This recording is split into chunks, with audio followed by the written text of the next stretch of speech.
दोस्तों ये जो कलाकारी आप लोगों को दिख रही है ना, जो किताबों के ऊपर ये पेंटिंग की गई है पेजेस के जस्ट ऊपर यहाँ पर, आप लोगों को लग रहा होगा कि यार हाँ ठीक है पेंटिंग कर दी है, पर लेकिन सोच के देखो कि किस तरीके से यहाँ पर पेंटिंग की गई होगी। कितना टफ काम है अपने आप में, और भी इतनी प्यारी प्यारी इतनी शानदार पेंटिंग यहाँ पर बना दी गई है। तो कलाकार ना यार इंसान का कहीं भी निकल सकता है। अगर रियलिटी में आप लोगों के अंदर कुछ ऐसा टैलेंट छुपा हुआ है तो उसको बाहर निकाला करो। कभी भी अपने टैलेंट को अंदर छुपा कर आप लोगों को नहीं रखना चाहिए। मुझे पर्सनली जब मैंने देखा मैं सरप्राइज हो गया। मतलब सारी किताबों के ऊपर इन्होंने यहाँ पर इस तरीके की अपनी कलाकारी कर रखी है।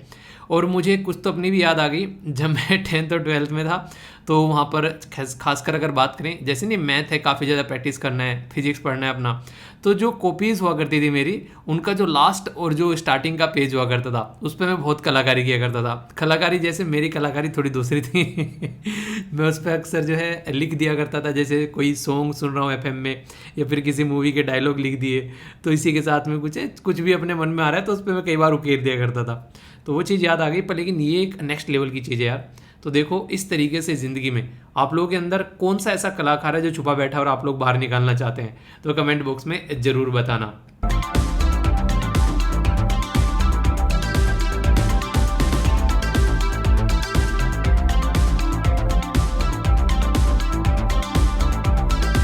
चलो तो ये बताओ कैसे हो मेरे कलाकारों, हाउस द जॉस, उठ गए टाइम से सबसे पहले तो आप सभी लोगों को हैप्पी दशहरा, आपको भी और आपके परिवार को भी दशहरे की हार्दिक शुभकामनाएं।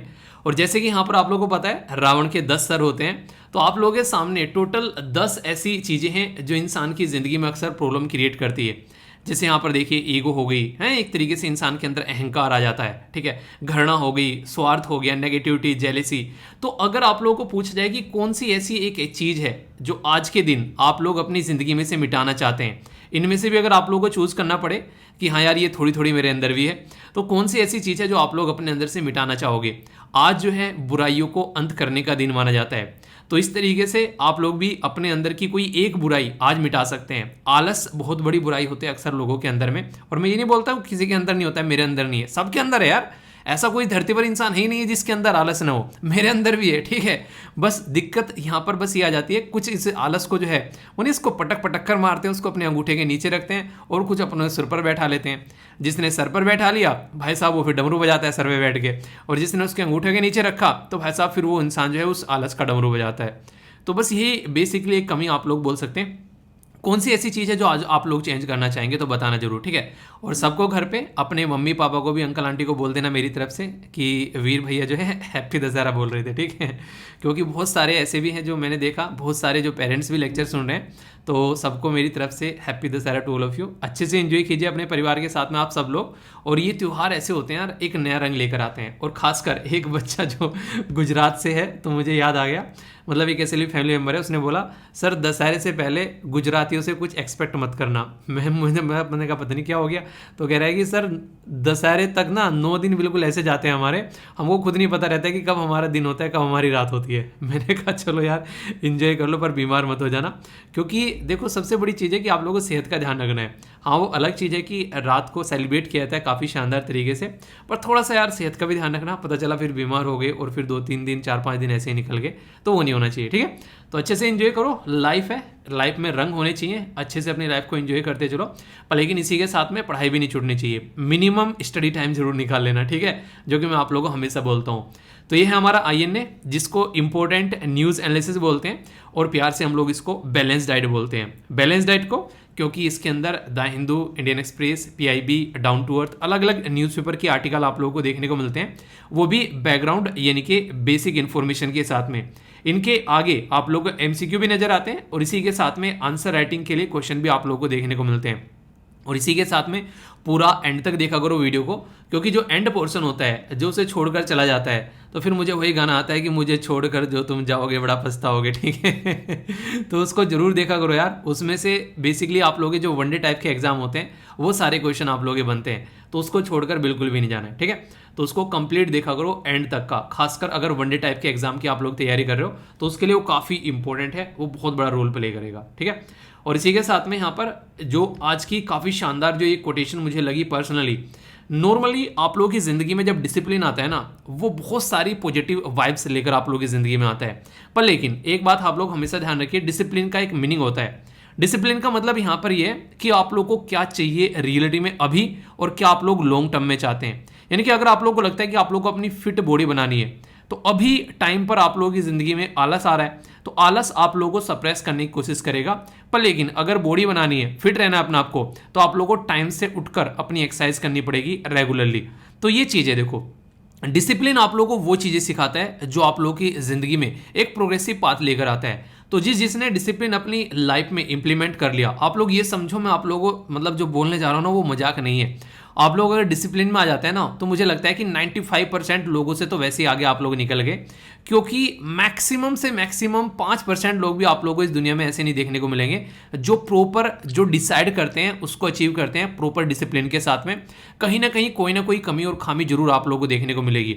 पर लेकिन अगर जो आप लोगों ने कल डिसाइड किया उसमें से अगर आप लोग 70% से ऊपर अगर आप लोग अचीव कर लेते हो, तो अपनी पीठ थपथपा ले करो मेरी साइड से, ठीक है, क्योंकि ये भी सबके बस की बात नहीं होती है। इवन अगर टाइम पर आप लोग उठकर डेली ये लेक्चर भी देखने आ रहे हो ना, ये भी सबके बस की बात नहीं है। और मैं इंटरेस्टिंग चीज़ बताऊं, यूट्यूब के अंदर एक एनालिसिस होता है, वो जब मैं एनालिसिस देखता हूं तो मुझे वहां पर भी काफ़ी सरप्राइज होता है। बहुत कम लोग ऐसे हैं जो पूरी वीडियो करते हैं कंप्लीट, समझ रहे हैं आप लोग, यानी कि बहुत सारे लोग ये हैं 1.5 घंटे की वीडियो भी नहीं पचा पाते हैं। इसलिए मैं कई बार बोलता हूँ 1.5 घंटे से ऊपर होते ही कई सारे रोने लगते हैं ना, तो मैं इसलिए बोलता हूँ कि क्योंकि जब मैं एनालिसिस देखता हूँ तो 1 घंटे तक मतलब 1 सवा घंटे तक लोग टिक पाते हैं मुश्किल से, उसके बाद में छोड़ छोड़ के भागने लगते हैं। तो आप लोग खुद देखो, अगर ये 1.5 घंटे की वीडियो भी आप लोग कंप्लीट कर लेते हो ना, तो जो 1-1.5 लाख लोग देख रहे हैं, आप लोग ये समझो कि मतलब ना होने में भी बहुत सारे लोगों से तो आप लोग वैसे ही आगे निकल गए। सोच रहे हो कि कोई लास्ट का पोर्शन छोड़ के भाग गया, कोई बीच में कोई आर्टिकल छोड़ के भाग गया, इतनी इंपॉर्टेंट काम है, पढ़ाई छोड़ के भाग जाते हैं लोग, ठीक है।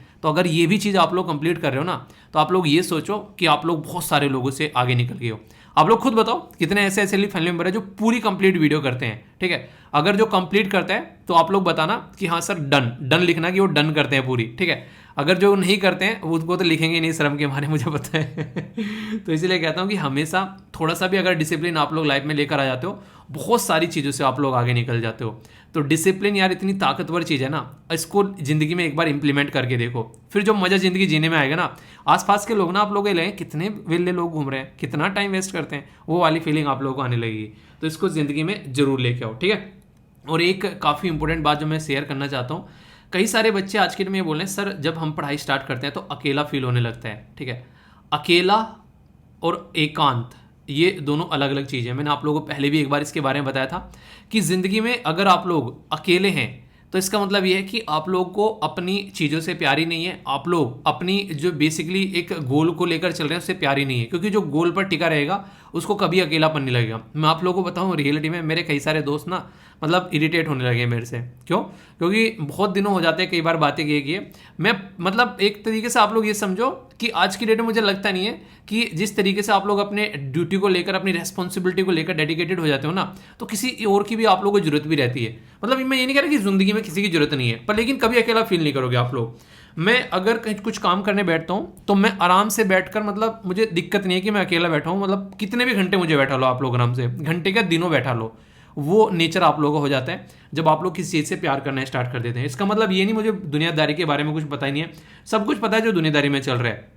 जिसने भी ज़िंदगी में कुछ अच्छा अचीव किया ना, उसने अपनी ज़िंदगी में कुछ टाइम अपने आप को अकेला दिया है। मैं यकीन से कह रहा हूँ अगर ज़िंदगी के आप लोग अगर अपनी ज़िंदगी का 1 साल आप लोग इस अकेलापन जो इसको बोल रहे हैं ना, इसको अकेलेपन को अगर अपना एकांत में कन्वर्ट कर दोगे, जहाँ पर आप लोगों के मन में शांति रहे और अपने टारगेट पर फोकस कर दोगे, तो जो प्रोडक्ट आप लोग बनोगे ना, यानी कि जो इंसान आप लोग निकल कर आओगे, भाई साहब देखने में तो वही इंसान लगेगा जो पहला था, पर लेकिन रियलिटी में जो आप लोग की पर्सनैलिटी में जो डेवलपमेंट आएगा ना, वो लोग देखकर भौचक के रह जाएंगे कि यार ये ना बिल्कुल बदल गया, देखने में वैसे ही है पर वैसे बिल्कुल बदल गया। तो ये रियलिटी है, ठीक है। तो आप लोग डिसिप्लिन में आओ और जो भी टाइम पर आता है ऑल द बेस्ट यार, इसी तरीके से चलते रहो, क्योंकि जैसे जैसे सर्दी बढ़ेगी लोगों के चक्षु खुलने स्टार्ट हो जाएंगे, बहुत सारे लोग भाग जाएंगे। देखना अगर आप लोग टिके हुए हैं तो ये आप लोगों की बहुत ही एक उपलब्धि में आप लोग काउंट करना है, ठीक है। आज है वर्ल्ड टीचर्स डे, तो सबसे पहले मेरे सारे प्रिय शिष्यों को दिल से, मेरे जिगर के छल्लो दिल से आप लोगों को एक तरीके से टीचर्स डे की हार्दिक शुभकामनाएं। क्योंकि ये एक ऐसा डे है जो कि कहीं ना कहीं आप लोग बोल सकते हैं जो दुनिया में एक तरीके से एक ज्ञान की जोत जलाना, इंसान को उसके सही पाथ पे लेकर आना, एक टीचर एक ऐसा एक सोसाइटी का एक ऐसा पार्ट है, मुझे नहीं लगता कि इसके कंपेयर में कोई और है। क्योंकि कोई भी प्रोफेशन में आप लोग चले जाओ इस धरती पर, वो टीचर जो है वो उससे निकलकर बंदा जाता है। ठीक है, SCSC निकाल रहे हो, बैंकिंग निकाल लो, UPSC निकाल लो, स्टेट PCS निकाल लो, आप लोग SDM बन रहे हो, कल को चलकर आप लोग किसी भी मतलब DM बन रहे हो, पॉलिटिशियन बन रहे हो, इवन कोई बाबा भी अगर आप लोग बन रहे हो कल को चल के, तो वो भी एक कहीं ना कहीं एक टीचर से ही पढ़ा होगा कभी ना कभी इंसान। ठीक है, तो आप लोग समझ सकते हैं कि टीचर के ऊपर कितनी बड़ी रेस्पॉन्सिबिलिटी होती है। डायरेक्ट और इनडायरेक्ट वे में एक टीचर जो होता है वो देश बना रहा होता है। इसलिए मैं हमेशा ये बोलना चाहता हूँ, जितने भी टीचर आज की डेट में यूट्यूब पर या फिर कहीं भी पढ़ा रहे हैं, वो कोशिश करते हैं कि अपना 100% दें। मैं आप लोगों को हमेशा बोलता हूँ, जिसकी भी वीडियो आप लोग देखा करो टीचर की, कोशिश किया करो कि कम से कम एक बार उसको लाइक तो कर दिया करो यार। इतना काम आप लोग कर सकते हो ना, इतना मेहनत करके वो पढ़ाते हैं, इतना कंटेंट आप लोग लेकर आते हैं, और यूट्यूब पे सब कुछ फ्री ऑफ कॉस्ट रहता है जो यूट्यूब पे डाला जाता है। तो अगर आप लोगों को लगता है कि दिल से पढ़ा रखा है तो थोड़ा सा प्यार दिखा दिया करो। एक तरीके से ये रेस्पेक्ट भी आप लोगों का है, किसी टीचर की वीडियो आप लोग लाइक कर रहे हो तो ये उसके लिए रेस्पेक्ट भी रहता है कि हाँ आप लोग उसको रेस्पेक्ट दे रहे हो। ठीक है, कि उसके बनाई गई चीज़ें जो है आप लोगों को पसंद आ रही है। तो अपना प्यार जैसे आप लोग SLV फैमिली के साथ में दिखाते हो, मुझे पता है कि आप लोग बहुत सारे बच्चे ऐसे आते ही वीडियो देखने से पहले लाइक कर देते हैं। ठीक है, तो इसी तरीके से जिसकी भी वीडियो आप लोग देखते हो उसको लाइक जरूर कर दिया करो। ठीक है, क्योंकि यार सब मेहनत कर रहे हैं, तो ये आप लोगों की रेस्पॉन्सिबिलिटी है कि एक तरह प्रोत्साहन बनाए रखना इंसान का। ठीक है, तो यहाँ पर कई सारी बातें हैं कि एक टीचर जो होता है उसके लिए पर्टिकुलर यहाँ पर इनके द्वारा बातें की गई कि 1966 में एक पर्टिकुलर यहाँ पर टीचर्स के लिए क्या टीचर का जो स्टेटस है उसको किस तरीके से लेके चलना है, उसके बारे में यूनेस्को और ILO के द्वारा कुछ रिकमेंडेशन दी गई। तो उन रिकमेंडेशन के अंदर टीचर्स, एजुकेशन, रिक्रूटमेंट या एम्प्लॉयमेंट, इन सब के ऊपर फोकस देने की बात यहाँ पर की गई और किस तरीके से लेकर चलना है। तो सबसे शानदार बात यहाँ पर अब की जो थीम है वो मुझे बड़ी प्यारी लगी। बोला गया है the transformation of education begins with teachers. एक जो एजुकेशन सिस्टम को अगर आप लोगों को ट्रांसफॉर्म करना है तो वो टीचर से स्टार्ट होता है। और ये इतनी शानदार कोटेशन है, अगर आप लोग किसी एजुकेशन के बारे में कुछ लिखने के लिए आ जाए, निबंध लिखने के लिए आ जाए या फिर कोई क्वेश्चन लिखने के लिए आ जाए, तो ये लाइन से अगर आप लोग स्टार्ट करोगे ना तो उन्हें कहते हैं कि जो एग्जामिनर बैठा होगा उसका दिल गार्डन गार्डन हो जाना है, कह रहा है कि क्या लाइन लिख दी। ठीक है, सोचकर देखो, एजुकेशन सिस्टम को इंप्रूव करना है तो the transformation of the education begins with the teachers. ठीक है, तो इस तरीके से आप लोग समझिए। और बाकी एक बताइए कि ये तो हो गया वर्ल्ड टीचर डे। हमारे देश में जो हम लोग नेशनल टीचर डे हम लोग सेलिब्रेट करते हैं वो किस डेट में सेलिब्रेट करते हैं, एक तो ये बताना है। दूसरा आप लोगों को ये बताना है कि वो किस इंपॉर्टेंट पर्सनैलिटी से रिलेटेड है, ये भी आप लोग जरूर बताइएगा। ठीक है, तो इंटरेस्टिंग है, देखता हूँ कौन कौन आंसर देता है। अभी डिस्कस भी किया था कुछ दिनों पहले। ठीक है, इंपॉर्टेंट पर्सनैलिटी है, देखता हूँ कौन कौन पहचानता है। क्या कोई ऐसा भी है जो इनको नहीं पहचानता है? अगर नहीं पहचानता है तो ये दुर्भाग्य की बात है। ठीक है, अगर आप रियलिटी कह रहा हूँ मैं, अगर आप लोग कम से कम ऐसी पर्सनैलिटी को नहीं जान रहे तो थोड़ा सा तो आप लोगों को जागरूक होना पड़ेगा, ये बड़ी बात है अपने आप में। ठीक है, और एक बच्चा कह रहा है सर नोबेल प्राइज के बारे में बता देते हैं। यार देखो, नोबेल प्राइज के बारे में बता तो देता, पर मैं ये सोच रहा था कि एक बार सारे नोबेल प्राइज कंप्लीट हो जाएंगे तो एक कंप्लीट वीडियो आप लोग ही बना दूंगा। जैसे मैंने 2018 में बनाई, 19 में बनाई, 20 में बनाई, 21 में बनाई, तो अभी उसी तरीके से मैं 22 में बनाऊंगा। ठीक है, उसमें सारे नोबेल प्राइज एक जगह इकट्ठे आ जाएंगे। और कोशिश करना कि जब भी किसी भी एग्जाम को आप लोग देने जाओ, एक मेरी रिक्वेस्ट है आप लोगों से, एटलीस्ट मिनिमम 2 साल के नोबेल प्राइज आप लोग कवर करके जरूर जाना। ठीक है, जैसे कि अभी 22 का आ गया, इसी तरीके से 21 का और 22 का कवर करके आप लोगों को जरूर जाना है। तो 21 वाली ऑलरेडी अपलोड कर चुका हूं, जैसे ही कंप्लीट हो जाएंगे, क्योंकि अभी अक्टूबर चल रहा है। ठीक है, फिर दिसंबर में ये इनको डिस्ट्रीब्यूट किए जाते हैं, तो अभी यहाँ पर ये अनाउंस किए जा रहे हैं। तो जैसे यहाँ पर ये कंप्लीट हो जाएंगे, एक पूरी वीडियो आएगी 8-10 मिनट, 10-15 की, उसमें सारी चीजें मैं कवर करा दूंगा कौन कौन सा नोबेल प्राइज है। अब की बार का जो ये नोबेल प्राइज निकल कर आया मुझे काफी इंटरेस्टिंग लगा। एक कहते हैं बाप जो है, बाप के कदम पर बेटा चल गया, तो इनके फादर साहब को भी नोबेल प्राइज मिला था। कहाँ पर? ये बेसिकली मेडिसिन के अंदर में 1982 में। और यहाँ पर इनके जो बेटे साहब हैं उनको भी यहाँ पर नोबेल प्राइज मिल रहा है। तो आप लोग समझ सकते हैं कि जो बाप ने किया वही बेटा यहाँ पर कर रहा है, तो ये अपने आप में कितनी बड़ी बात है। और उसी फील्ड में जिसमें यहाँ पर बाप को मिला, उसी फील्ड में बेटे को मिला, तो बेटे ने बिल्कुल बाप के नक्शे कदम पर चला बेसिकली। और अब की बार का तो वैसे भी शानदार है, ये ह्यूमन के इवोल्यूशन को बता रहा है, यानी कि जो इंसान है वो कैसे इवोल्व हुआ है उसके बारे में यहाँ पर बातें कर रहा है। तो है ना काफी इंटरेस्टिंग, यानी किस तरीके से इंसान जो है वो इवोल्व होकर आगे बढ़ रहा है। एक तरीके से हमारे पूर्वजों के बारे में हमको इन्फॉर्मेशन यहाँ पर इनके द्वारा दी गई है। तो ये स्वीडिश साइंटिस्ट हैं जिनको यहाँ पर ये नोबेल प्राइज अब की बार मिला है। याद रखिएगा, थोड़ा सा हल्का सा कई बार आप लोगों से क्वेश्चन पूछ ले जाते हैं, और खासकर जब आप लोग नोबेल प्राइज याद करो, आप लोगों को कुछ चीजें याद करनी है, जैसे पर्सनैलिटी का नाम, वो किस देश का आता है और किस फील्ड में उसको मिला है, ठीक है, उस फील्ड की थोड़ी सी नॉलेज, क्योंकि उसके ऊपर क्वेश्चन कई बार एग्जाम में आप लोगों के पूछे गए हैं। अगर ये चीज़ें आप लोगों ने तैयार कर ली तो कोई भी कंफ्यूजन आप लोगों को देखने को नहीं मिलेगा। वनडे टाइप एग्जाम में ऐसे क्वेश्चन बड़ी फ्रीक्वेंटली आप लोगों से पूछे जाते हैं, तो थोड़ा सा इसके बारे में आप लोग जरूर याद रखिएगा, ठीक है। और बाकी जो डाउट हो वो पूछ लिया करो, डाउट लेकर साथ में नहीं जाना है, ठीक है। डाउट लेकर साथ में जाओगे तो बड़ा पछताओगे। एक बच्चा कह रहा है कि सर ऐसा लग रहा है कि आपको भी किसी ने धोखा दिया है। यार ऐसा कुछ नहीं है कि मुझे किसी ने धोखा दिया है, ठीक है। तो ये जो आपको लग रहा है मुझे किसी ने धोखा दिया, तो मुझे आज तक किसी ने धोखा नहीं दिया है। धोखा मतलब इन द सेंस धोखा कब होता है, जब किसी के ऊपर आप लोग बहुत ज़्यादा डिपेंडेंट होते हो तो तब धोखा होता है। वैसे धोखे हुए हैं कॉलेज में, बहुत सारे दोस्त, मतलब कोई दोस्त नहीं थे हालांकि, है नहीं, कई सारे ऐसे होते हैं। जैसे मैं एक छोटी सी एक बात आप लोगों के साथ में शेयर करना चाहूँगा। जब मैं स्टार्टिंग में कॉलेज में गया तो हॉस्टल में रहे हम फर्स्ट टाइम, जब फर्स्ट ईयर में हॉस्टल में रुका मैं जाकर, तो उस टाइम पर एक फ़ोन था, ठीक है। तो जो फ़ोन था वो काफ़ी इंटरेस्टिंग फ़ोन था उस टाइम पर, और वो फ़ोन जो था वो मेरा नहीं था, एक दोस्त का था। हमको घूमने जाना था तो दोस्त का फ़ोन था, तो मैंने बोला, मतलब मैंने नहीं बोला, दोस्त ने बोला कि लो जाओ, पिक्चर विक्चर लेनी हो तो ले लेना, मतलब अच्छा फ्रेंड था। तो मैं लेके चला गया, पहले तो मना किया मैंने, कहा यार फालतू में, पता चला गुम हो गया। वो एक ने चोरी कर लिया, ठीक है। वो चोरी कर लिया, अब वो महंगा फ़ोन, मैंने कहा यार अब कैसे होगा काम। तो इतने अच्छे थे मेरे हॉस्टल के, मैं अगर सुन रहे होंगे तो पता एक तरीके से, मतलब मेरे हॉस्टल के जो मेरे दोस्त थे उन्होंने सब ने इकट्ठे करके पैसे दिए, उस फ़ोन के कंप्लीट पैसे कराए, ठीक है। और मेरे रूममेट ने भी सपोर्ट किया, मतलब एक तरीके से। तो दोस्त काफ़ी अच्छे होते हैं, पर लेकिन जो चुराने वाला था वो भी जानने वाला ही था, ठीक है। जिसने चुराया पता चल गया था मुझे, ठीक है। तो चुराने वाला भी जानने वाला ही था, तो इस तरीके के धोखे मिले हैं, ठीक है। तो वो वाली चीज़ें हैं। तो एक तरीके से सपोर्ट करने वाले भी जानने वाले थे और चोरी करने वाले भी।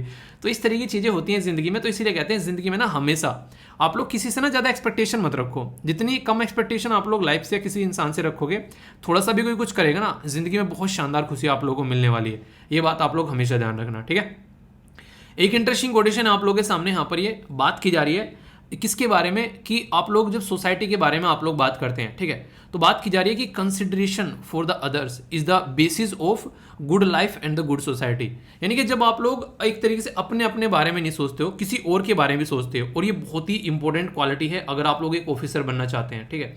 तो ये काफ़ी शानदार क्वालिटी है, क्योंकि वहाँ पर आप लोगों का काम ही ये है कि दूसरों के लिए आप लोगों को सोचना है। और ये चीज़ काफ़ी इंपॉर्टेंट है, जब तक आप लोग दूसरों के लिए नहीं सोचोगे प्रॉपर वे में, तब तक आप लोग चीज़ों को ढंग से लेकर चल भी नहीं पाओगे। तो यही चीज़ें हैं कि आप लोगों को अपने लिए तो बेसिकली ज़िंदगी में आप लोगों को पोस्ट पर दे दी गई है, तो गवर्नमेंट आप लोगों के लिए कर ही रही है सारी चीज़ें, पर दूसरों के बारे में आप लोगों को सोचना पड़ेगा यहाँ पर, तभी जाकर आप लोग उस पोस्ट के साथ में जस्टिस कर पाओगे। तो इसलिए यहाँ पर ये काफ़ी इंपॉर्टेंट कोटेशन है। सोसाइटी के बारे में, गुड लाइफ के बारे में कुछ इस तरीके से लिखने के लिए आए तो आप लोग इसका इस्तेमाल कर सकते हैं, ठीक है। पर्सनली मुझे काफ़ी अच्छी लगी, इसलिए मुझे लगा कि आप लोगों के साथ में शेयर करनी चाहिए। और एथिक्स के अंदर तो ये क्वेश्चन बन जाएगा डायरेक्ट, फिर बोलोगे कहाँ से आ गया, तो भाई साहब यहाँ से आ गया। और कई सारे क्वेश्चन आप लोगों ने देखे, एथिक्स हो चाहे एसए हो, ऐसी चीज़ें आप लोगों से अक्सर पूछी जा रही है एग्जाम के अंदर, तो कोई भी कन्फ्यूजन नहीं होना चाहिए। एक एसएलवी फैमिली मेंबर है, तो इनके द्वारा काफ़ी एक मतलब एक ये पिक्चर शेयर की गई है, तो इनके द्वारा नहीं लिखा गया कि किस चीज़ में यहाँ पर इनको कुछ प्राइज़ मिला है, पर लेकिन कांग्रेट्स डियर पूरी एसएलवी फैमिली की साइड से, ठीक है। तो इनको एक प्राइज़ मिला है, तो जो भी कुछ ऐसा अचीवमेंट हुआ करे लिख दिया करो कि क्या अचीवमेंट है आपका। इन्होंने फेसबुक पर शेयर किया था, फेसबुक पर, इंस्टाग्राम पर, या फिर जहाँ पर भी आप लोग करते हो, अचीवमेंट करो, लिख दिया करो कि किस चीज़ में आप लोगों को ये प्राइज़ मिल रहा है, ठीक है। तो ये इन्होंने बोला है कि thank you so much my dear Veer sir, तो वीर भैया मतलब ब्रदर, ठीक है। तो ये मुझे काफ़ी अच्छा लगा जब आप लोग इस तरह से ना भाई बोलते हो, मतलब कई सारे वीर भाई, तो मतलब अच्छा सा लगता है, दोस्त भाई जो भी आप लोगों को लगता है, एक अपनेपन की फीलिंग आती है यार रियलिटी में, ठीक है। तो मतलब इसीलिए कहता हूँ, मुझे कभी अकेला फील होता ही नहीं। आप लोग के कमेंट पढ़ने बैठ जाऊँ कभी भी, मतलब एक अलग ही लेवल पे मैं पहुँच जाता हूँ, जरा सी देर में मैं भूल जाता हूँ मैं कितने घंटों अकेला बैठा रह जाता हूँ। आप लोग ये जब इंस्टाग्राम पर आप लोग बहुत सारी चीज़ें शेयर करते हो, तो इस तरीके से अपने काम में डूबना सोचो थोड़ा सा। ये आर्टिकल जो है ये वाटर मैनेजमेंट के बारे में है। आप लोगों को पानी जो है अपनी ज़िंदगी में मैनेज करना होता है। मैंने बोला ना कि जो जो भी आता है एटलीस्ट पानी पी के आया करो। कौन कौन रियलिटी में पानी पी कर आया, हाथ उठाना। मतलब हाथ उठाना मतलब यस बोलना, ठीक है। क्योंकि यार डेली मॉर्निंग में जब आप लोग पानी पीते हो ना, आप लोगों की बॉडी जो है बड़ी हेल्दी रहती है। तो ये एक तरीके से आप लोग अपनी बॉडी को एक अच्छा सपोर्ट प्रोवाइड कराते हो। तो पानी खुद सोचो, आप लोगों की बॉडी का 70 से 75% भाग जो है वो पानी है, तो इसलिए ज़रूरी है पानी पीना प्रॉपर वे में मॉर्निंग में उठती है, ठीक है। अभी यहाँ पर ये जो आर्टिकल है ये बात करेगा वाटर मैनेजमेंट के बारे में, तो काफ़ी इंटरेस्टिंग आर्टिकल है। इसके बारे में कई सारी बातें मैं आप लोगों को बताऊंगा। और 2013 में क्वेश्चन पूछा गया यहाँ पर, ठीक है, नेशनल वाटर पॉलिसी के बारे में आप लोग यहाँ पर देखते हैं। 2018 में क्वेश्चन पूछा गया आप लोगों से कि जो ग्राउंड वाटर जो डिप्लीट हो रहा है, तो उसके बारे में यहाँ पर बात की गई, क्या जरूरत है, वाटर हार्वेस्टिंग के बारे में बात की जा रही है। 2019 में भी अगले साल ही फिर क्वेश्चन पूछ लिया कि वाटर स्ट्रेस के बारे में यहाँ पर पूछ लिया गया। ये सारे क्वेश्चन जो आप लोगों से पूछे गए, तो इसका मतलब ये कि पानी की समस्या रियलिटी में है। यूपीएससी अपने कैंडिडेट को बताना चाह रही है कि भाई साहब पानी की प्रॉब्लम है, इसके ऊपर काम करना चाहिए, और अगर काम नहीं करोगे तो ये समस्या बहुत ही विकराल रूप लेने वाली है। तो डाउन टू अर्थ मैगजीन के द्वारा कवर किया गया, और यहाँ पर ये इन्वायरमेंट के अंदर भी, और इसी के साथ में आप लोगों को देखने को मिलेगा जीएस पेपर 3 के। और मैं तो बोलूंगा कि एक तरीके से यहाँ पर ये जीएस पेपर 2 में कैसे मैनेज करना है उसके बारे में भी आप लोग यहाँ पर बात कर सकते हैं। अभी फिलहाल पानी जो है उसके बारे में बात करें तो जो खासकर सिटीज के अंदर अगर आप लोग बात करोगे, आजकल लोगों की संख्या जो है वो तेजी से बढ़ती जा रही है, डेवलपमेंट बढ़ता जा रहा है, तो उसके चलते लोगों की जो एक तरीके से ना जो शहरों की तरफ को जो एक तरीके से आवाभगत जो हो रही है, क्योंकि शहर में जो है फैसिलिटी बहुत मिलती है। तो जहां पर आप लोग देखोगे, पहले जहां पर आप लोगों को बहुत कम लोग देखने को मिलते थे, आज के दिन में खूब पब्लिक आप लोगों को सिटीज़ में देखने को मिलती है। यानी कि गांव के लोग जो हैं वो शहरों में जा रहे हैं, तो शहरों में जा रहे हैं तो शहरों में पानी की जो खपत है वो काफ़ी ज़्यादा बढ़ गई है आज की डेट में। पर लेकिन वहां तक पानी पहुंचाना ये भी अपने आप में काफ़ी बड़ी टास्क है, और काफ़ी टफ टास्क भी आप लोग यहाँ पर बोल सकते हैं। तो इसलिए ये काफ़ी बड़ी प्रॉब्लम आ रही है अर्बन एरिया में कि पानी जो है वो प्रॉपर वे में नहीं मिल पाता है, और जहाँ पर थोड़ा बहुत पानी है उसकी वाटर टेबल काफ़ी नीचे चली गई है। वाटर टेबल मतलब जमीन के अंदर से जब हम लोग पानी निकालते हैं ना, नल लगाकर या ट्यूबवेल लगाकर या समरसेबल लगाकर, तो ये वाटर टेबल से पानी निकाल के लेकर आता है कि कहाँ पर पानी है जमीन के अंदर में। तो ये जो पानी होता है उसको हम लोग बाहर निकाल रहे हैं, पर लेकिन ऊपर हम लोग क्या कर रहे हैं, अगर अलग अलग तरीके कंस्ट्रक्शन कर रहे हैं, कहीं रोड बना रहे हैं, कहीं कंक्रीट पत्थर हम लोग बिल्डिंग बना रहे हैं, कहीं डैम बना दिया, उसकी वजह से पानी जो बरसता है वो जमीन के अंदर उतना पानी जा नहीं पाता है, यानी कि रिचार्ज हो नहीं पाता है और निकाले जा रहे हैं। तो ये कंडीशन काफ़ी ज़्यादा प्रॉब्लम क्रिएट करती जा रही है। ये बिल्कुल ऐसे है कि पेड़ काटे जा रहे हैं और पेड़ लगा नहीं रहे, तो इसका मतलब क्या होगा, एक टाइम ऐसा आएगा कि पेड़ों की संख्या जो है वो बिल्कुल खत्म हो जाएगी। तो बैलेंस बनाना जिंदगी में भी और खासकर पृथ्वी पे भी काफी ज्यादा जरूरी है। इसीलिए सस्टेनेबल डेवलपमेंट गोल हमारे सामने निकल कर आते हैं कि वो सस्टेन चीजों के बारे में बात करते हैं। उसका मतलब ये होता है कि जो आप लोग इस्तेमाल कर रहे हो वो इस तरीके से इस्तेमाल करो कि आने वाली जनरेशन के लिए भी कम से कम कुछ बचा रह जाए। सस्टेनेबल डेवलपमेंट गोल में इसलिए मैं कहता हूं कि आप लोगों को ये याद होने चाहिए, जब आप लोग यहाँ पर खासकर अगर बात करें स्टेट पीसीएस का एग्जाम आप लोगों ने दिया, वहां पर भी कई सारे आप लोगों से मैच करने के लिए आ जाता है, और उसके ऊपर पूरी वीडियो बना रखी है, सर्च कर लेना sustainable development goal by Veer. Tricks भी थोड़ी सी आप लोगों को बता रखी है जो आप लोगों ने शेयर की थी उसमें, जो कि आप लोग याद कैसे रख पाएंगे। तो काफ़ी सारे बच्चे उसको देख चुके हैं, आप लोग जरूर देखना, बहुत फायदा पहुंचाएगी। खासकर सस्टेनेबल डेवलपमेंट गोल 13 जो कि क्लाइमेट एक्शन के बारे में बात करते हैं, और ये तो बिल्कुल डायरेक्ट आप लोगों का 14 जो गोल है ये लाइफ बिलो वाटर, और इसी के साथ में लाइफ ऑन लैंड, यानी कि जमीन के अंदर, सॉरी जमीन के ऊपर जो जिंदगी और पानी के अंदर जिंदगी। तो ये खासकर 14 गोल तो डायरेक्ट आप लोगों का पानी के साथ में कनेक्ट हो गया। तो इस तरीके से आप लोग कनेक्ट करके देख सकते हैं पानी जो है वो कितना इंपॉर्टेंट है सरवाइव करने के लिए। आप लोग खुद सोचिए, एक इस पृथ्वी पर जीवन इसलिए संभव है क्योंकि यहाँ पर पानी है। और कभी कभी हंसी आती है इस चीज को देखकर मुझे कि जिसकी वजह से हमारा अस्तित्व है हमको उसी को प्रोटेक्ट करना पड़ रहा है। यानी कि बिल्कुल ऐसे ही है कि जिस दुनिया में हम लोग रहते हैं उसी दुनिया को हम लोग बर्बाद कर रहे हैं, ऐसा आप लोग बोल सकते हो। आप लोगों ने देखा होगा भी गॉड फादर करके, गॉड फादर या फिर हाँ सर गॉड फादर करके मूवी, या फिर कोई मूवी आ रही है, गॉड फादर नहीं, अजय देवगन का वो ट्रेलर नहीं है, उसमें अजय देवगन सिद्धार्थ मल्होत्रा है, उसमें बोलता नहीं है डायलॉग जो अजय देवगन बोलता है कि भगवान से डरते तो सब हैं लोग आज के डेट में, पर भगवान की मानता कोई नहीं है, ठीक है, कुछ ऐसा कुछ करके डायलॉग है। तो वो चीज़ मुझे एक चीज़ फील करा रही है कि ये बिल्कुल ऐसे जैसे पेरेंट्स आप लोगों को बोलते रहते हैं ना कि बेटा ये काम गलत है, इसको मत करना। आप लोगों को लगता है क्यूरियोसिटी उसके अंदर कि यार क्यों बोलते हैं, कुछ ना कुछ है इसके अंदर, ये जरूर करके देखेंगे।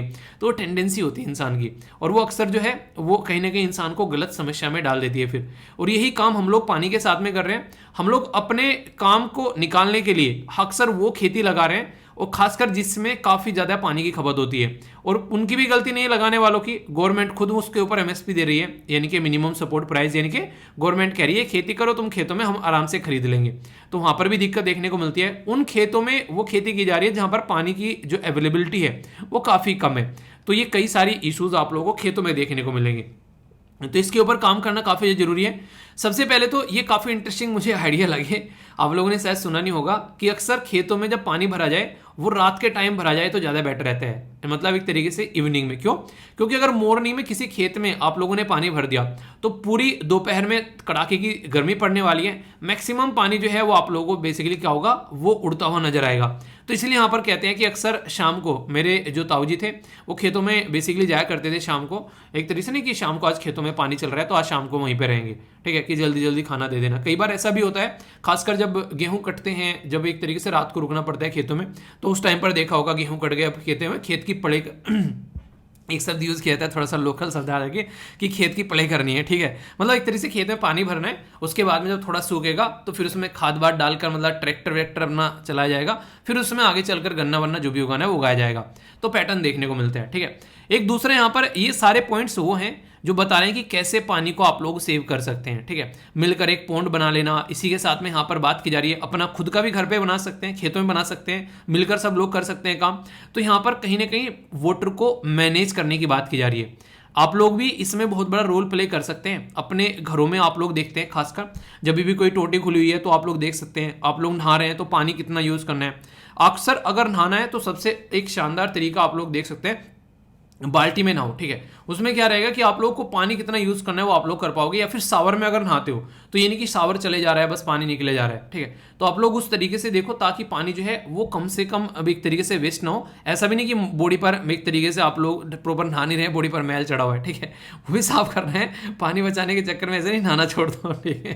तो नहाना भी है पर लेकिन पानी को ऐसा नहीं कि बर्बाद करना है। एक बहुत ही इंपॉर्टेंट सोर्स है तो उसको सोर्स की तरीके से समझना है। फ्री में है इसका मतलब ये नहीं कि वो रियलिटी में फ्री में है, क्योंकि अभी आने वाले टाइम में आप लोगों को चीज़ें देखने को मिलेगी कितनी खतरनाक यहाँ पर होने वाली है।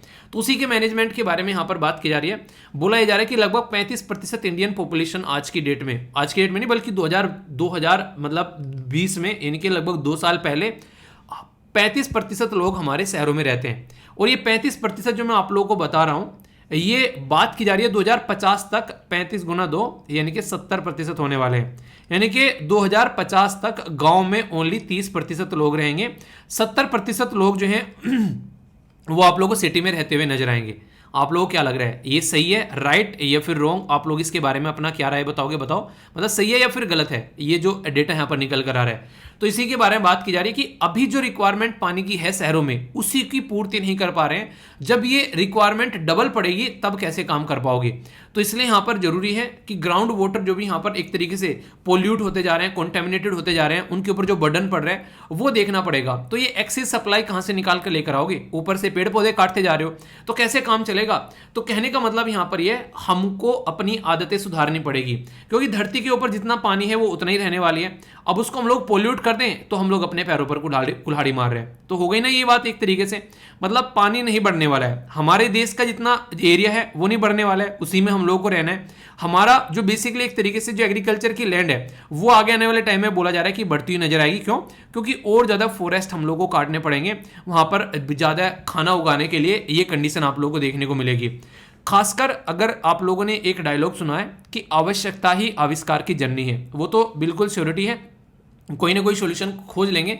जैसे अभी अब तक हम लोग क्रूड ऑयल यानी कि कच्चे तेल के ऊपर डिपेंडेंट थे, अभी हम लोगों ने सोलर एनर्जी खोज लिया, विंड एनर्जी खोज लिया, जो कि काफ़ी नेचुरल रिसोर्सेज हैं, इन्वायरमेंट पर कोई नुकसान भी नहीं पहुंचाते हैं। पर लेकिन टाइम रहते रहते कितना हम लोग खोज पाते हैं वो हम लोग को देखना पड़ेगा, क्योंकि दिक्कतें बहुत सारी निकल कर आती हैं। कुछ लोग तो समझ लेते हैं कि हमारी रेस्पॉन्सिबिलिटी है कि ठीक है यार सेव कर लेते हैं, पर कुछ लोग नहीं समझ पाते हैं। तो integrated urban water management system की जरूरत यहां पर पड़ेगी, इस सारे सिस्टम को बेसिकली सही डायरेक्शन में लेकर चलने के लिए। इसका मतलब क्या है, कितना पानी सप्लाई हो रहा है, कितना पानी सही से लेकर चल रहे हैं, कितना पानी रिसाइकिल किया जा रहा है। ये काफी बड़ी बात आप लोगों को देखने को मिलेगी कि पानी को रिसाइकिल नहीं करते हैं, जो पानी नाली में गया तो नाली में गया, तो वो आप लोगों को समझना पड़ेगा।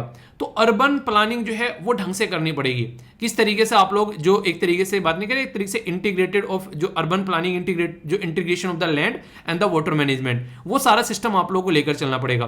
प्रॉपर कानून यहां पर बनाने पड़ेंगे, कैसे वाटर सप्लाई हो रही है, कैसे साफ सफाई, कैसे सॉलिड वेस्ट को मैनेज कर रहे हैं, कैसे ड्रेनेज सिस्टम आप लोग लेकर चल रहे हैं। क्योंकि आधे से ज्यादा सिटी बेंगलोर भाई साहब डूब गया।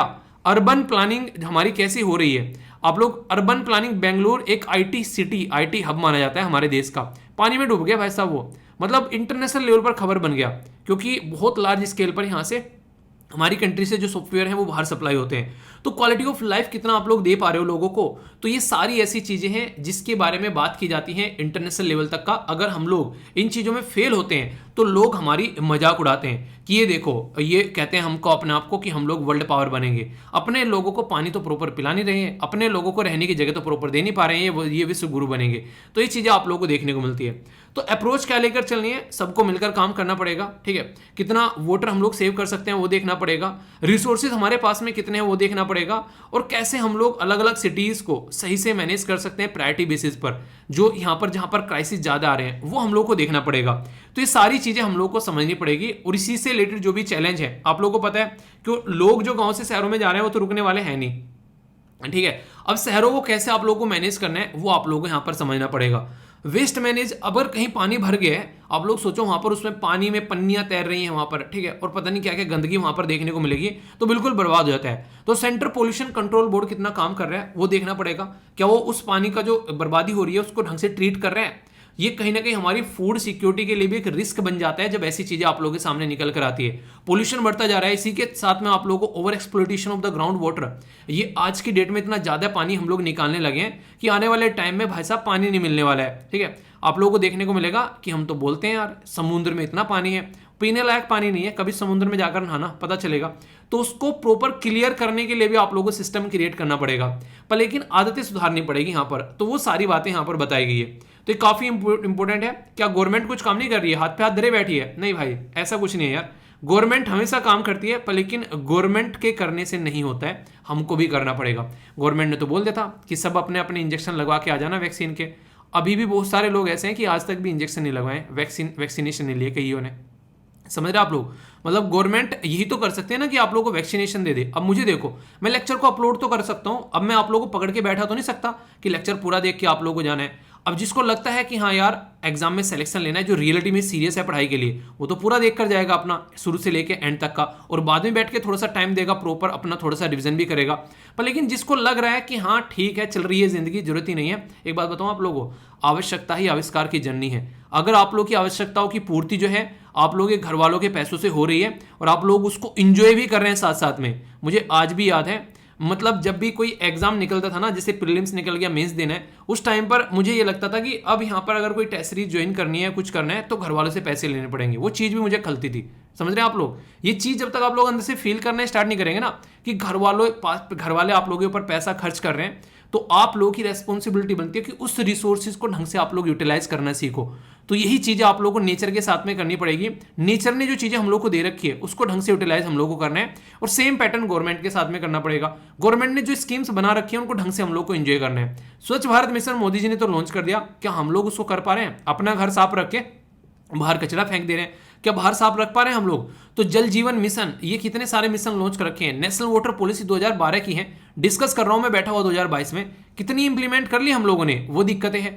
प्रधानमंत्री कृषि जो सिंचाई योजना है उसमें देख लो, ये बोला जाता है कि आप लोगों को पर ड्रॉप मोर क्रॉप, यानी कि बूंद बूंद कर हम लोग को पानी को ढंग से यूटिलाइज करना है। जल शक्ति अभियान चला लिया, किस तरीके से इंप्लीमेंट कर रहे हैं। अटल भूजल योजना हो गई, ये देख सकते हैं आप लोग, सुजलम 2.0, ये सारे, ये आप लोगों के सामने अमृत जो यहाँ पर सरोवर मिशन, ये सारे अभी तालाब को भी रिजुवनेट करने की बात की जा रही है।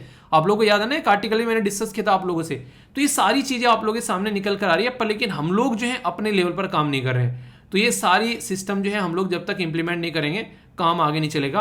तो वाटर को मैनेज करना पड़ेगा, किससे? इंटीग्रेटेड वाटर मैनेजमेंट सिस्टम के थ्रू, तभी जाकर सिचुएशन यहाँ पर सुधरती हुई नजर आएगी। प्रॉब्लम को देखो क्या क्या सॉल्यूशन निकल सकते हैं। सबसे बड़ी तो प्रॉब्लम ही पहले आइडेंटिफाई कर लो कि कितना हम लोग प्रॉब्लम निकाल कर प्रॉब्लम को देख पा रहे हैं। जब तक यही समझ में आएगा प्रॉब्लम क्या है तो सॉल्यूशन कैसे निकलेंगे। तो इसलिए जरूरी है यहाँ पर पहले प्रॉब्लम को अंडरस्टैंड करना पड़ेगा, ठीक है। उसी के ऊपर यहाँ पर बातें की जा रही है। तो ये जो भी क्वेश्चन यहाँ पर आ रहे हैं, अभी कुछ दिनों पहले आप लोगों को याद होगा मैंने आर्टिकल डिस्कस किया था, याद आ रहा है वो जो वाटर टेबल के ऊपर आर्टिकल डिस्कस किया था, देख लेना, 2-4 दिन पहले का ही आर्टिकल है, प्रॉपर डिटेल में डिस्कस किया था। ये ऐसे चीजें आप लोगों से आगे पूछी जा सकती है, और जब भी कोई ऐसा क्वेश्चन आ गया, जैसे अभी ये 3 क्वेश्चन मैंने आप लोगों को यहाँ पर दे दिए, ठीक है। अब ये 3 क्वेश्चन में ये बिल्कुल नहीं है जो मैंने आप लोगों को पढ़ाया बस वही आप लोगों को लिखना है, नहीं। आप लोगों को जो भी लगता है इंपॉर्टेंट चीज है वो आप लोग यहाँ पर आसानी से उसको इस्तेमाल कर सकते हैं। कोई इंटरेस्टिंग क्वेश्चन आ गया, कोई कोटेशन आ गया आप लोग, या तो वो आप लोग इस्तेमाल कर सकते हैं। तो आप लोगों को एक प्रॉपर आंसर का फ्रेम बनाना पड़ेगा, क्योंकि वहां पर ओनली 7 मिनट है, और फिर से बोलूँगा, माँ के पेट से कोई सीख के आता नहीं है। आप लोग जब इसकी प्रैक्टिस करना स्टार्ट करोगे, मैं आप लोगों को यकीन कैसे दिलाऊं, मतलब मुझे खुद यकीन नहीं होता है। जो लिख रहे हैं ना रेगुलर, उनके आंसर देखना आप लोग एक बार जाकर, जो रेगुलर आंसर लिख रहा है, इतने शानदार तरीके से आंसर दे रहे हैं, आप लोग जाकर एक बार आंसर देखिएगा। वीर तालियान जो यहाँ पर ग्रुप है, 74,000 के करीब लोग जुड़े हुए हैं यहाँ पर, जो रेगुलर आंसर लिखते हैं। एक बार उनके आंसर देख लेना आप लोग बस एक बार, ठीक है। कितने अच्छे से वो अपना आंसर पोस्ट कर रहे हैं। आप लोग भी यहाँ पर पार्टिसिपेट कर सकते हैं, जिस तरीके से कई सारे लोग यहाँ पर अपना आंसर पोस्ट कर रहे हैं, ठीक है। तो ये आप लोग देखिए, जितने भी आंसर इनके द्वारा पोस्ट किए जा रहे हैं, आप लोग खुद देखिए। और ये इंटरेस्टिंग चीज़ मैं आप लोगों को बताऊँ, आप लोग सुनकर थोड़ा सा हैरान हो गए। SLV फैमिली मेंबर है जिनका नाम है उर्मिला, इनके द्वारा बड़ी शानदार बात बोली जा रही है कि सर, मतलब बूंद बूंद से जो है सागर बनता है, वो सुना है आपने सबने। इनके द्वारा बोला गया कि मैंने कंप्लीट किए 30 आंसर क्वेश्चन, जो अभी यहाँ पर GS मेंस के भी और हिस्ट्री के भी जो भी ये कर रहे हैं, और विद जॉब। ये भी एक तरीके का अचीवमेंट है। मैंने बोला था ना कि पूरे पिछले महीने में आप लोगों ने क्या अचीव किया है, वो आप लोग एक बार सोचना उसके बारे में। मैं रियलिटी में कह रहा हूँ, अगर आप लोग ना जो छोटी छोटी चीज़ें फॉलो करना स्टार्ट कर दोगे ना, मैं लेक्चर देता हूँ डेली, अगर 2 क्वेश्चन आप लोग डेली लिख लेते हो, ओनली 2 क्वेश्चन डेली लिख लेते हो, जिस दिन मेंस में जाकर बैठोगे ना, उस दिन भाई साहब याद आएंगे आप लोगों ये सारी चीज़ें, ठीक है। इसी के साथ में अगर आप लोग रेगुलरली लेक्चर भी आप लोग कंप्लीट कर लेते हो, मतलब आप लोगों को जो फायदा होगा ना वहाँ पर जाकर, उसका एक अलग ही लेवल आप लोगों को देखने को मिलेगा अपना खुद का। लोग कहेंगे यार क्वेश्चन समझ में नहीं आता यार, ये क्या है, मतलब दिमाग घूम गया। आप लोग कहोगे सही तो था पेपर, क्या दिक्कत थी। वो डिफरेंस आप लोगों को एग्जाम में देखने को मिलेगा। पर लेकिन कंसिस्टेंसी, डिसिप्लिन, वो जब तक आप लोग लेकर नहीं आओगे, तब तक तो भाई साहब 1 साल नहीं, पता नहीं कितनी साल चली जाएंगी और आप लोग अपने फाइनल रिजल्ट पर नहीं पहुंच पाओगे। तो सबसे पहले जरूरी है कि आप लोग अपने आप को डिसिप्लिन में लेकर आओ, ठीक है। तो यहां पर देखो, 30 दिन तक लगातार आप लोगों ने लिखा है आंसर, ये जॉब के साथ में आंसर लिख रही है अपना, ठीक है। और एक और छोटी सी बात, कुछ लोग ऐसे हैं जो बोल रहे हैं कि किसी ने IAS लगा रखा है, किसी ने IPS, किसी ने ऑफिसर लगा रखा है। कई सारे लोग चिढ़ते हैं, नेगेटिव कमेंट करते हैं, कह रहे हैं कि सर इतने सारे ऑफिसर आ गए क्या SLV फैमिली के अंदर। जो बोलता है ना उसको चिढ़ने दो। आप लोग अपनी फीलिंग जो है वो आप लोगों की फीलिंग है, दूसरे के लिए मायने नहीं रखती है। अपनी फीलिंग अपने तक आप लोग रखो, अपनी फीलिंग को अपने हिसाब से आप लोग एंजॉय करो। अपना स्क्रीन गार्ड पर लगा लो, अपने लैपटॉप के मोबाइल पर लगा लो, अगर लग रहा है यहाँ पर चेंज करना है तो यहाँ पर चेंज कर लो। फील करो आप लोग, दूसरा क्या फील कर रहा है, क्या फर्क पड़ रहा है। अपनी जिंदगी है, अपना आप फील करना सीखो, ठीक है। क्योंकि टारगेट आपका है, गोल आपका है, सिलेक्शन आपका होगा। जिस दिन सिलेक्शन होगा उस दिन मुंह ताड़ेगा, ठीक है। तो उसको आप लोग छोड़ दो। तो दूसरों को देखकर परेशान मत हो, अपनी जिंदगी में झांको और अपनी जिंदगी को अपने हिसाब से एंजॉय करना सीखो। क्वेश्चन है यहाँ पर, ये एक छोटा सा क्वेश्चन है आप लोगों के सामने। बात की जा रही है करेक्ट स्टेटमेंट बताओ कि कौन से यहाँ पर कंजर्वेशन रिलेटेड इनिशिएटिव है गवर्नमेंट को। तो प्रधानमंत्री जो यहाँ पर सिंचाई ये योजना हो गई, इसी के साथ में जल शक्ति अभियान हो गया, ठीक है। यहाँ पर सुजलम हो गया, इसी के साथ में अमृत सरोवर मिशन हो गया। तो कौन सी स्टेटमेंट सही है? तो सारी की सारी अभी डिटेल में डिस्कस की मैंने, तो वीडियो को पॉज कर आंसर बताओ। क्या है आंसर? D सही है, ठीक है। तो इस तरीके से क्वेश्चन आप लोगों से एग्जाम में बन जाते हैं बड़ी फ्रिक्वेंटली। अब जो मैंने आप लोगों को यहाँ पर एक प्रोग्राम पढ़ाया है, इंटीग्रेटेड जो वाटर सेट डेवलपमेंट, अगर प्रोग्राम के बारे में बात करें तो यहाँ पर ये प्रोग्राम को अगर आप लोग सुनोगे तो यहाँ पर बात की जा रही है कि कैसे आप लोग यहाँ पर जो बेसिकली एक तरीके से जो जल के प्रति जो यहाँ पर डेवलपमेंट है, खासकर एक ऐसे एरिया में जहाँ पर ज़्यादातर एक तरीके से ना, जहाँ एक वाटर साइड एरिया है जहाँ पर ज़्यादा बारिश नहीं होती है, तो उसके लिए क्या क्या सिस्टम यहाँ पर है। तो अगर आप लोग देखोगे, बात की जा रही है कि link the country perennial river with the seasonal river, ठीक है। तो यहाँ पर ये इस प्रोग्राम के तहत नहीं आता है। अगर ये अकेली स्टेटमेंट आप लोगों को पता है, दूसरी जो यहाँ पर नहीं होगी, तो आप लोग ऐसे देखा करो। बाकी भले ही आप लोगों को कोई पता है, पूरे क्वेश्चन में नहीं पता है, ये एग्जाम में UPSC में ये बात ध्यान रखना। मैं आप लोगों को फिर बोल रहा हूँ, अगर कोई क्वेश्चन पता नहीं है ना, फिर भी शांति में दिमाग को शांत रखते हुए सारी स्टेटमेंट पढ़ना। आप लोगों को कोई ना कोई ऐसी स्टेटमेंट मिल जाएगी जो आप लोगों को पता होगी, और हो सकता है कि वो उस क्वेश्चन के साथ में मेल ना खा रही हो, और आप लोग 2 नंबर आसानी से निकाल कर लेकर आओ। एक एक नंबर आप लोगों को चोरी करना है, चोरी नहीं करना मतलब मेहनत से समझना है, ठीक है। चोरी करना शब्द थोड़ा गलत हो जाता है। इंटरेस्टिंग क्वेश्चन ये देखो, 2013 में पूछ लिया। बोला जा रहा है कि जो पानी आप लोग देखते हैं कि जो on the planet earth most of the fresh water exist as ice caps, इसी के साथ में ग्लेशियर। तो बात की जा रही है आउट ऑफ द रिमेनिंग जो फ्रेश वाटर है यहाँ पर लार्जेस्ट पोर्शन जो है वो कहाँ पर पाया जाता है। तो ये एक क्वेश्चन का आंसर आप लोगों का सीधा सीधा यहाँ से निकल गया। डिटेल में पढ़ाया था ना उस दिन भी आप लोगों को, आज भी आप लोगों के सामने यहाँ पर ये, तो आंसर इसका C हो गया। तो ऐसे ऐसे क्वेश्चन बनते हैं यार। आंसर राइटिंग भी जरूर करना यार। मैं आशा करता हूँ कि जो पार्टिसिपेट नहीं कर रहा है वो भी पार्टिसिपेट करो। अगर सीरियस कैंडिडेट हो तो जरूर करना, ठीक है। और अगर तफरी लेने आए हो, मजा लेने आए हो, तो फिर करते रहो यार। फिर मैं क्या, फिर तो ऊपर वाला भी नहीं सुधार पाएगा, ठीक है। तो इसलिए जरूर थोड़ा सा पार्टिसिपेट करना, ओके। तो कंप्लीट ढंग से डिस्कस करो और अच्छी चीज़ों को एंजॉय करो। वैसे तो ये आर्टिकल मैंने आप लोगों से डिस्कस किया था, अभी यहाँ पर थोड़ा सा मैं आप लोगों को इसका ओवरव्यू दूंगा जिसमें आप लोग कुछ चीज़ें और अच्छे से कनेक्ट कर पाओगे, ठीक है। यहाँ पर कुछ क्वेश्चन भी आप लोगों की प्रैक्टिस करा दूंगा और प्रॉपर वे में आप लोग इसको समझ पाओगे, ताकि क्वेश्चन अगर बन जाए तो क्वेश्चन न छूटे। अभी इंदौर जो है वो 6ठी बार मतलब टॉप पर रहा, ठीक है। तो कई सारे बच्चे जो इंदौर वाले थे उन्होंने मुझे मेल किए कि सर पहले ये तो बता दो कौन सी सिटी में रहते हो, ठीक है, तभी तो बताएंगे आपको सुधारनी कैसे है सिटी। बहुत चालाक बन रही हो है। सिटी का जान के क्या करने हैं यार, भारतीय हूँ ये कम है क्या? देश का बंदा पढ़ा रहा है आप लोगों को, पाकिस्तानी या फिर कोई विदेशी तो पढ़ा नहीं रहा है बैठ के, वैसे पाकिस्तानी भी अपने ही लोग हैं। तो मतलब यही है, थोड़ा सा उन चीज़ों पे ज़्यादा फोकस मत दिया करो, ठीक है। तो अवार्ड के बारे में आप लोगों से क्वेश्चन पूछा जा सकता है। तो प्रेसिडेंट ऑफ इंडिया के द्वारा यहाँ पर अभी यहाँ पर ये अवार्ड दिए गए, ठीक है। और इसी के साथ में आप लोगों को पता है आज़ादी की 75वीं सालगिरह भी हम लोग सेलिब्रेट कर रहे हैं। तो कई सारी इंपॉर्टेंट चीज़ें जो है वो आप लोग याद रखिएगा कि अगर आप लोग यहाँ पर देखें तो यहाँ पर अलग अलग तरीके से डिस्ट्रीब्यूशन आप लोगों को देखने को मिलेगा कि यहाँ पर मोर देन 100 के पॉपुलेशन है, उनको देखा जा रहा है फिर यहाँ पर, ठीक है। तो बॉटम सिटीज कौन सी हैं 5, तो ये सुधारने वाली है जहाँ पर काम करना पड़ेगा।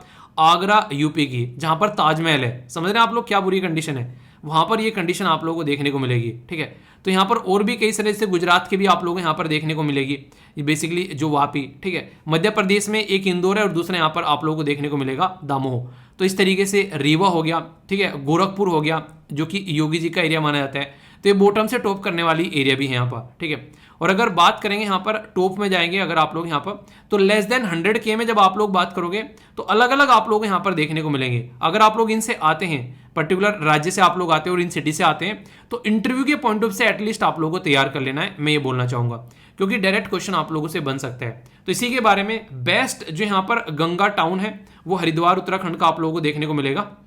इसी के साथ में जो फास्ट मूवर सिटीज अवार्ड जो दिया गया है ये भी आप लोग यहाँ पर याद रख सकते हैं। ऐसे भी आप लोगों को स्टेटमेंट देकर क्वेश्चन पूछे जा सकते हैं। अगर आप लोग उस राज्य से आते हैं फिर उस सिटी से आते हैं तो और याद रखना है। तो यहाँ पर ये क्या है, ये शिवमोगा, ठीक है। तो ये आप लोगों को देखने को मिलेगा। बाकी क्लीनेस्ट जो स्टेट में अगर बात करें अर्बन, जहां पर अगर लोकल बॉडीज के बारे में, तो जैसे कि अगर बात करें state with more than 100 urban जो यहाँ पर अर्बन लोकल बॉडीज हैं, तो मध्य प्रदेश जो यहाँ पर क्लीनेस्ट स्टेट है, छत्तीसगढ़ सेकंड पर आप लोगों को देखने को मिलेगा और महाराष्ट्र तीसरे पर। तो मध्य प्रदेश, छत्तीसगढ़ और महाराष्ट्र वालों को दिल से बधाइयां। इसी तरीके से सफाई करो कि यार देश को इसी तरीके से सोच रखना है, ठीक है। State with less than 100 urban local bodies, तो यहाँ पर त्रिपुरा आप लोगों को देखने को मिलेगा, ठीक है। झारखंड, उत्तराखंड, ये है सेकंड थर्ड आप स्पोर्ट पर आप लोग यहाँ पर नजर आएंगे, ठीक है। बाकी अगर बात करें तो ये स्वच्छता सर्वेक्षण जो अवार्ड है 2016 में स्टार्ट किया गया था और वर्ल्ड में लार्जेस्ट अर्बन सैनिटेशन और क्लीनेस ये सर्वे आप लोगों को देखने को मिलेगा। यानी कि दुनिया में इतने लार्ज स्केल पर कहीं भी इस तरह का सर्वे नहीं किया जाता है। तो ये हेल्दी इन्वायरमेंट बनाने का काम करता है, ठीक है। तो यहाँ पर स्वच्छता सर्वेक्षण जो मिशन है, यहाँ पर एक तरह स्वच्छ भारत मिशन के तहत यहाँ पर ये काम चलता है। कौन सी मिनिस्ट्री यहाँ पर इसको बेसिकली आप लोगों को देखने को मिलेगा लेकर चलती है, तो सीधी सीधी बात है, शहरों की बात कर रहे हैं तो ministry of housing and urban affair, इसके मिनिस्टर कौन है ये आप लोग बताना, ठीक है। और सबसे बड़ी बात क्या है, किस लिए है ये प्रोग्राम, क्योंकि है अवेयरनेस के बारे में। आप लोगों को जलन नहीं होती, आप लोगों की सिटी अगर नीचे से टॉप कर रही है और इंदौर जो है टॉप पर बैठी हुई है, तो यार इंदौर वाले कितनी मेहनत कर रहे हैं, तो आप लोगों को अंदर से लगना चाहिए यार हमारी सिटी है यार, हमारा गांव है यार, हमारा देश है यार, हमारा साफ होना चाहिए यार, ठीक है। फिर मुझे वही डायलॉग याद आता है, हो सकता है कुछ को थोड़ा बुरा लग जाए, मेरे दादाजी का डायलॉग मुझे बहुत ही अच्छा लगता था, कुत्ता भी पूंछ मार के बैठता है जहाँ बैठता है, हम इंसान होकर भी अपना एरिया साफ नहीं रख सकते हैं। तो वो वाली चीज़ है यार, थोड़ा सा उसको देखो थोड़ा सा, ठीक है। तो यही चीज़ें यहाँ पर आप लोग समझ सकते हैं। तो ये रैंक वाइज मैंने आप लोगों को प्रोवाइड करा दिया है, तो इसके बारे में थोड़ा आइडिया रखिएगा। क्वेश्चन है आप लोगों के सामने यहाँ पर, स्वच्छ जो भारत मिशन 2.0 है उसमें बात की जा रही है कि इंप्लीमेंट किया था ओवर 5 ईयर फ्रॉम 2021 टू 2026, ठीक है। तो ये याद रखिएगा। इसी के साथ में जो ये मिशन है, तो यहाँ पर इसके बारे में बात करें तो यहाँ पर वेस्ट वाटर कैसे ट्रीट किया जाए उसके ऊपर भी यहाँ पर फोकस कर रहा है। तो ये कुछ ऐसी चीज़ें आप लोगों को देखने को मिलेगी। तो क्या स्टेटमेंट सही है। और यहाँ पर ये जो नीचे पोर्शन था ये मैं थोड़ा बताना भूल गया, ठीक है। बजट में अनाउंस किया गया यहाँ पर ये सारी बातें आप लोगों के सामने इसके बारे में, तो इसी से रिलेटेड यहाँ पर ये क्वेश्चन भी आप लोगों के सामने है, ठीक है। तो यहीं से क्वेश्चन निकल कर आया और दोनों की दोनों स्टेटमेंट बिल्कुल करेक्ट है यहाँ पर, ठीक है। तो पहले आप लोगों को पता है 2014 में हम लोगों ने मिशन स्टार्ट किया था, 2014 से लेकर 19 तक का, महात्मा गांधी जी की 150वीं बर्थ एनिवर्सरी के नाम पर हम लोगों ने इसको स्टार्ट किया था। तो उसी का अब सेकंड फेज आप लोगों को यहाँ पर देखने को मिल रहा है, जो यहाँ पर 2.0 इसको बोला गया है। तो ये याद रखना, ठीक है। एक और क्वेश्चन आप लोगों के सामने, स्वच्छ सर्वेक्षण अवार्ड के बारे में सीधा सीधा क्वेश्चन है। पोज कर कर एक बार अटेम्प्ट कर लिया करो मेरे दोस्त, उसके बाद में फिर आंसर देख लिया करो। यहीं पर रहने वाला है, भागने वाला तो है नहीं आंसर कि आप लोग छटपटा जाते हो आंसर के नाम पर। तो बिल्कुल पेशेंस नाम की चीज जब तक आप लोगों के अंदर नहीं आएगी तब तक ये एग्जाम जो है आप लोगों के लिए काफी टफ होने वाला है। ठीक है, पेशेंस हर जगह पर। आप लोगों को थोड़ा सा नींद में कमी करनी पड़ेगी, वही पेशेंस होना चाहिए, वरना इंसान जो है फिर इंटरेस्ट नहीं लेते हैं। ठीक है, जिंदगी में थोड़ा सा एक्सरसाइज डेली करना है तो थोड़ा सा और कर लेते हैं एक्सरसाइज। पेशेंस आप लोगों को रखना पड़ेगा हर जगह। ठीक है, तो इस तरीके से समझ सकते हैं। तो स्वच्छता सर्वेक्षण अवार्ड के बारे में यहाँ पर बात की जा रही है। बोला गया कि 1 ईयर आफ्टर द लॉन्च, जो स्वच्छ भारत मिशन इसको लॉन्च किया गया, इसी के साथ में यहाँ पर स्वच्छ भारत मिशन आप लोगों को देखने को मिलता है। ठीक है, तो it is conducted under the ambit, इसके अंदर ये बेसिकली देखने को मिलता है। प्राइमरी गोल क्या है, एनकरेज करना लार्ज स्केल सिटीजन पार्टिसिपेशन, ये बोला गया। ठीक है, तो सही आंसर क्या है यहाँ पर, ए में बोला गया ओनली 1, बी में बोला गया ओनली 2, सी में बोला गया ऑल 3 और डी में बोला गया कोई भी नहीं है भाई साहब। तो बता दो सही आंसर क्या है। फिर बोलते हो क्वेश्चन कहाँ से आ गया भाई साहब, यहाँ से आ गया। थोड़ा सा भी ध्यान से सुनोगे ना, एग्जाम में क्वेश्चन नहीं छूटने दूंगा, पर लेकिन रिवीजन ही नहीं करते हो, सुनते ही नहीं हो, फिर बोलते हो क्वेश्चन छूट गया, फिर रोते हो, गलत बात है। ठीक है, बाकी एक छोटी सी बात, इसका आंसर आप लोग दो। एक छोटी सी बात यहाँ पर कि कहां पर आप लोगों की सिटी आ रही है, फिर से वो बोल रहा हूं, एक बार उसकी रैंक आप लोग जरूर देख लेना। ठीक है, ताकि कोई भी कंफ्यूजन इसको लेकर आप लोगों के माइंड में ना हो। कंफ्यूजन होगा तो फिर दिक्कत क्रिएट करेगा, तो बिना कंफ्यूजन के आगे बढ़ना है। ठीक है, एक ऐसी बीमारी जो कि इंसान की जैसे जैसे एज बढ़ती है उसमें काफ़ी प्रॉब्लम क्रिएट करती है, जिसको बोलते हैं एल्जाइमर। तो एल्जाइमर बीमारी की अभी एक दवाई खोजी गई है, जिसके नाम पर बोला जा रहा है कि इस बीमारी को ये कहीं ना कहीं ठीक करती नजर आएगी। ठीक है, तो ये इंडियन एक्सप्रेस के द्वारा यहाँ पर कवर किया गया। तो लेकेनमाइड करके यहाँ पर एक दवाई बनाई गई है, जिसके बारे में आप लोगों को देखने को मिलेगा। तो हेल्थ के लिए यहाँ पर जीएस पेपर 2 में यहाँ से आप लोगों के लिए क्वेश्चन बन सकता है। ठीक है, एल्जाइमर जो है नॉर्मली एक तरीके से आप लोग बोल सकते हैं कि इंसान की जो मेमोरी लॉस होने लगता है, चीज़ों को अंडरस्टैंड नहीं कर पाते हैं, यहाँ पर कई सारी चीज़ें देखने को मिलेगी। पर लेकिन अभी यहाँ पर बोला जा रहा है कि अगर अर्ली स्टेज में इसका पता चल जाए तो इसका सोल्यूशन कई बार निकाल लिया जाता है, खासकर दवाइयों की हेल्प से। तो इम्प्रूव किया जा सकता है मेमोरी को, क्योंकि होता क्या है, कई बार हमारा जो एक तरीके से एक बीमारी के नाम है, आप लोगों ने सुना होगा डिमेंशिया। तो डिमेंशिया के एक पर्टिकुलर प्रॉपर एक पर्टिकुलर टाइप आप लोगों को यहाँ पर ये देखने को मिलेगा। इसके बारे में आप लोगों को याद होगा, मैंने आप लोगों से एक डिस्कस भी किया था डे यहाँ पर, कि वर्ल्ड एल्जाइमर डे के बारे में।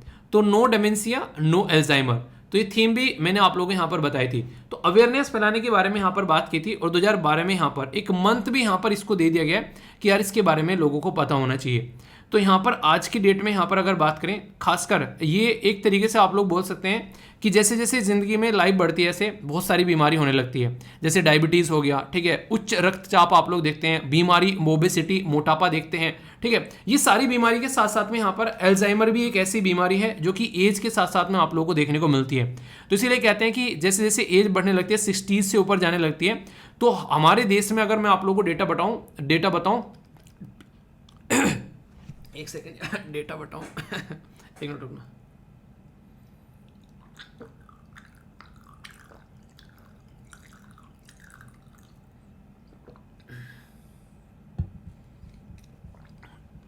टोटल मिलाकर आप लोगों को 5.3 मिलियन लोग जो हैं अपने देश में आप लोगों को ऐसे देखने को मिलेंगे जो कि 60 से एज है ऊपर उनकी, और वो डिमेंशिया से यहाँ पर किसी न किसी तरीके से ग्रसित हैं। ठीक है, और बात की जा रही है जो सबसे खतरनाक है, जो मुझे पढ़कर भी मुझे थोड़ी सी हैरानी हुई, जो अभी 5.3 मिलियन है, ये आगे आने वाले टाइम में बोला जा रहा है 2050 तक ये 14 मिलियन होने वाले हैं। यानी कि जो 5 हैं वो लगभग 14, यानी कि लगभग 3 गुना आप लोगों को देखने को मिलेंगे आने वाले टाइम में 2050 तक का। क्योंकि लोग टेंशन ही इतनी ले रहे हैं आज के डेट में, जिंदगी में लोगों को इरिटेशन इतनी हो रही है, कोई ना कोई प्रॉब्लम हर एक इंसान की जिंदगी में है, तो उसकी वजह से आप लोगों को यहाँ पर ये चीज़ देखने को मिल रही है। ठीक है, डकार आ रही है, ठीक है बीच बीच में। तो यहाँ पर तो डिमेंशिया जो है काफ़ी ज़्यादा खतरनाक है। सबसे बड़ी चीज़ यहाँ पर यह है कि इसकी जो डिस्कवरी की गई थी यहाँ पर, उनका नाम है डॉक्टर एलियोस एल्जाइमर, उन्हीं के नाम पर यहाँ पर बीमारी का नाम पड़ गया। पर लेकिन इससे पहले लोग जानते भी नहीं थे कि ऐसी कोई बीमारी है, बोलते हैं हाँ ठीक है ज़िंदगी में एज बढ़ रही है तो ये चीज़ देखने को मिलती है। पर इंडिया के अंदर आज की डेट में बात की जा रही है कि हर 10 में से एक इंसान देखने को मिल जाएगा जिसकी एज बढ़ रही है, कि उसको कहीं ना कहीं ये बीमारी देखने को मिलती है। और वर्ल्ड एल्जाइमर रिपोर्ट जब प्रस्तुत की गई थी उसमें भी ये डेटा सामने निकल कर आया था। तो ऐसी सिचुएशन आज के डेट में आप लोग समझ सकते हैं।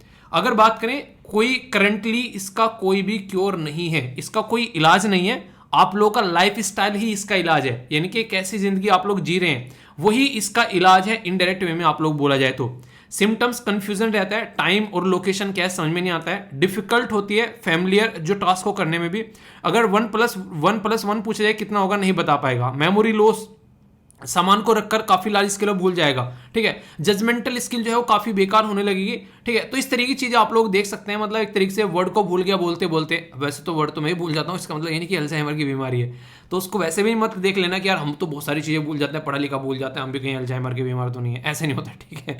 वो रिविजन की बीमारी है, अल्जाइमर के साथ में कनेक्ट मत कर देना, घर वालों को बोलो कि हमको अल्जाइमर हो गया इसलिए हम पढ़ाओ भूल जाते हैं, ठीक है। तो वो हरकतें नहीं करनी है, तो ये चीज़ आप लोगों को देखने को मिलेगी।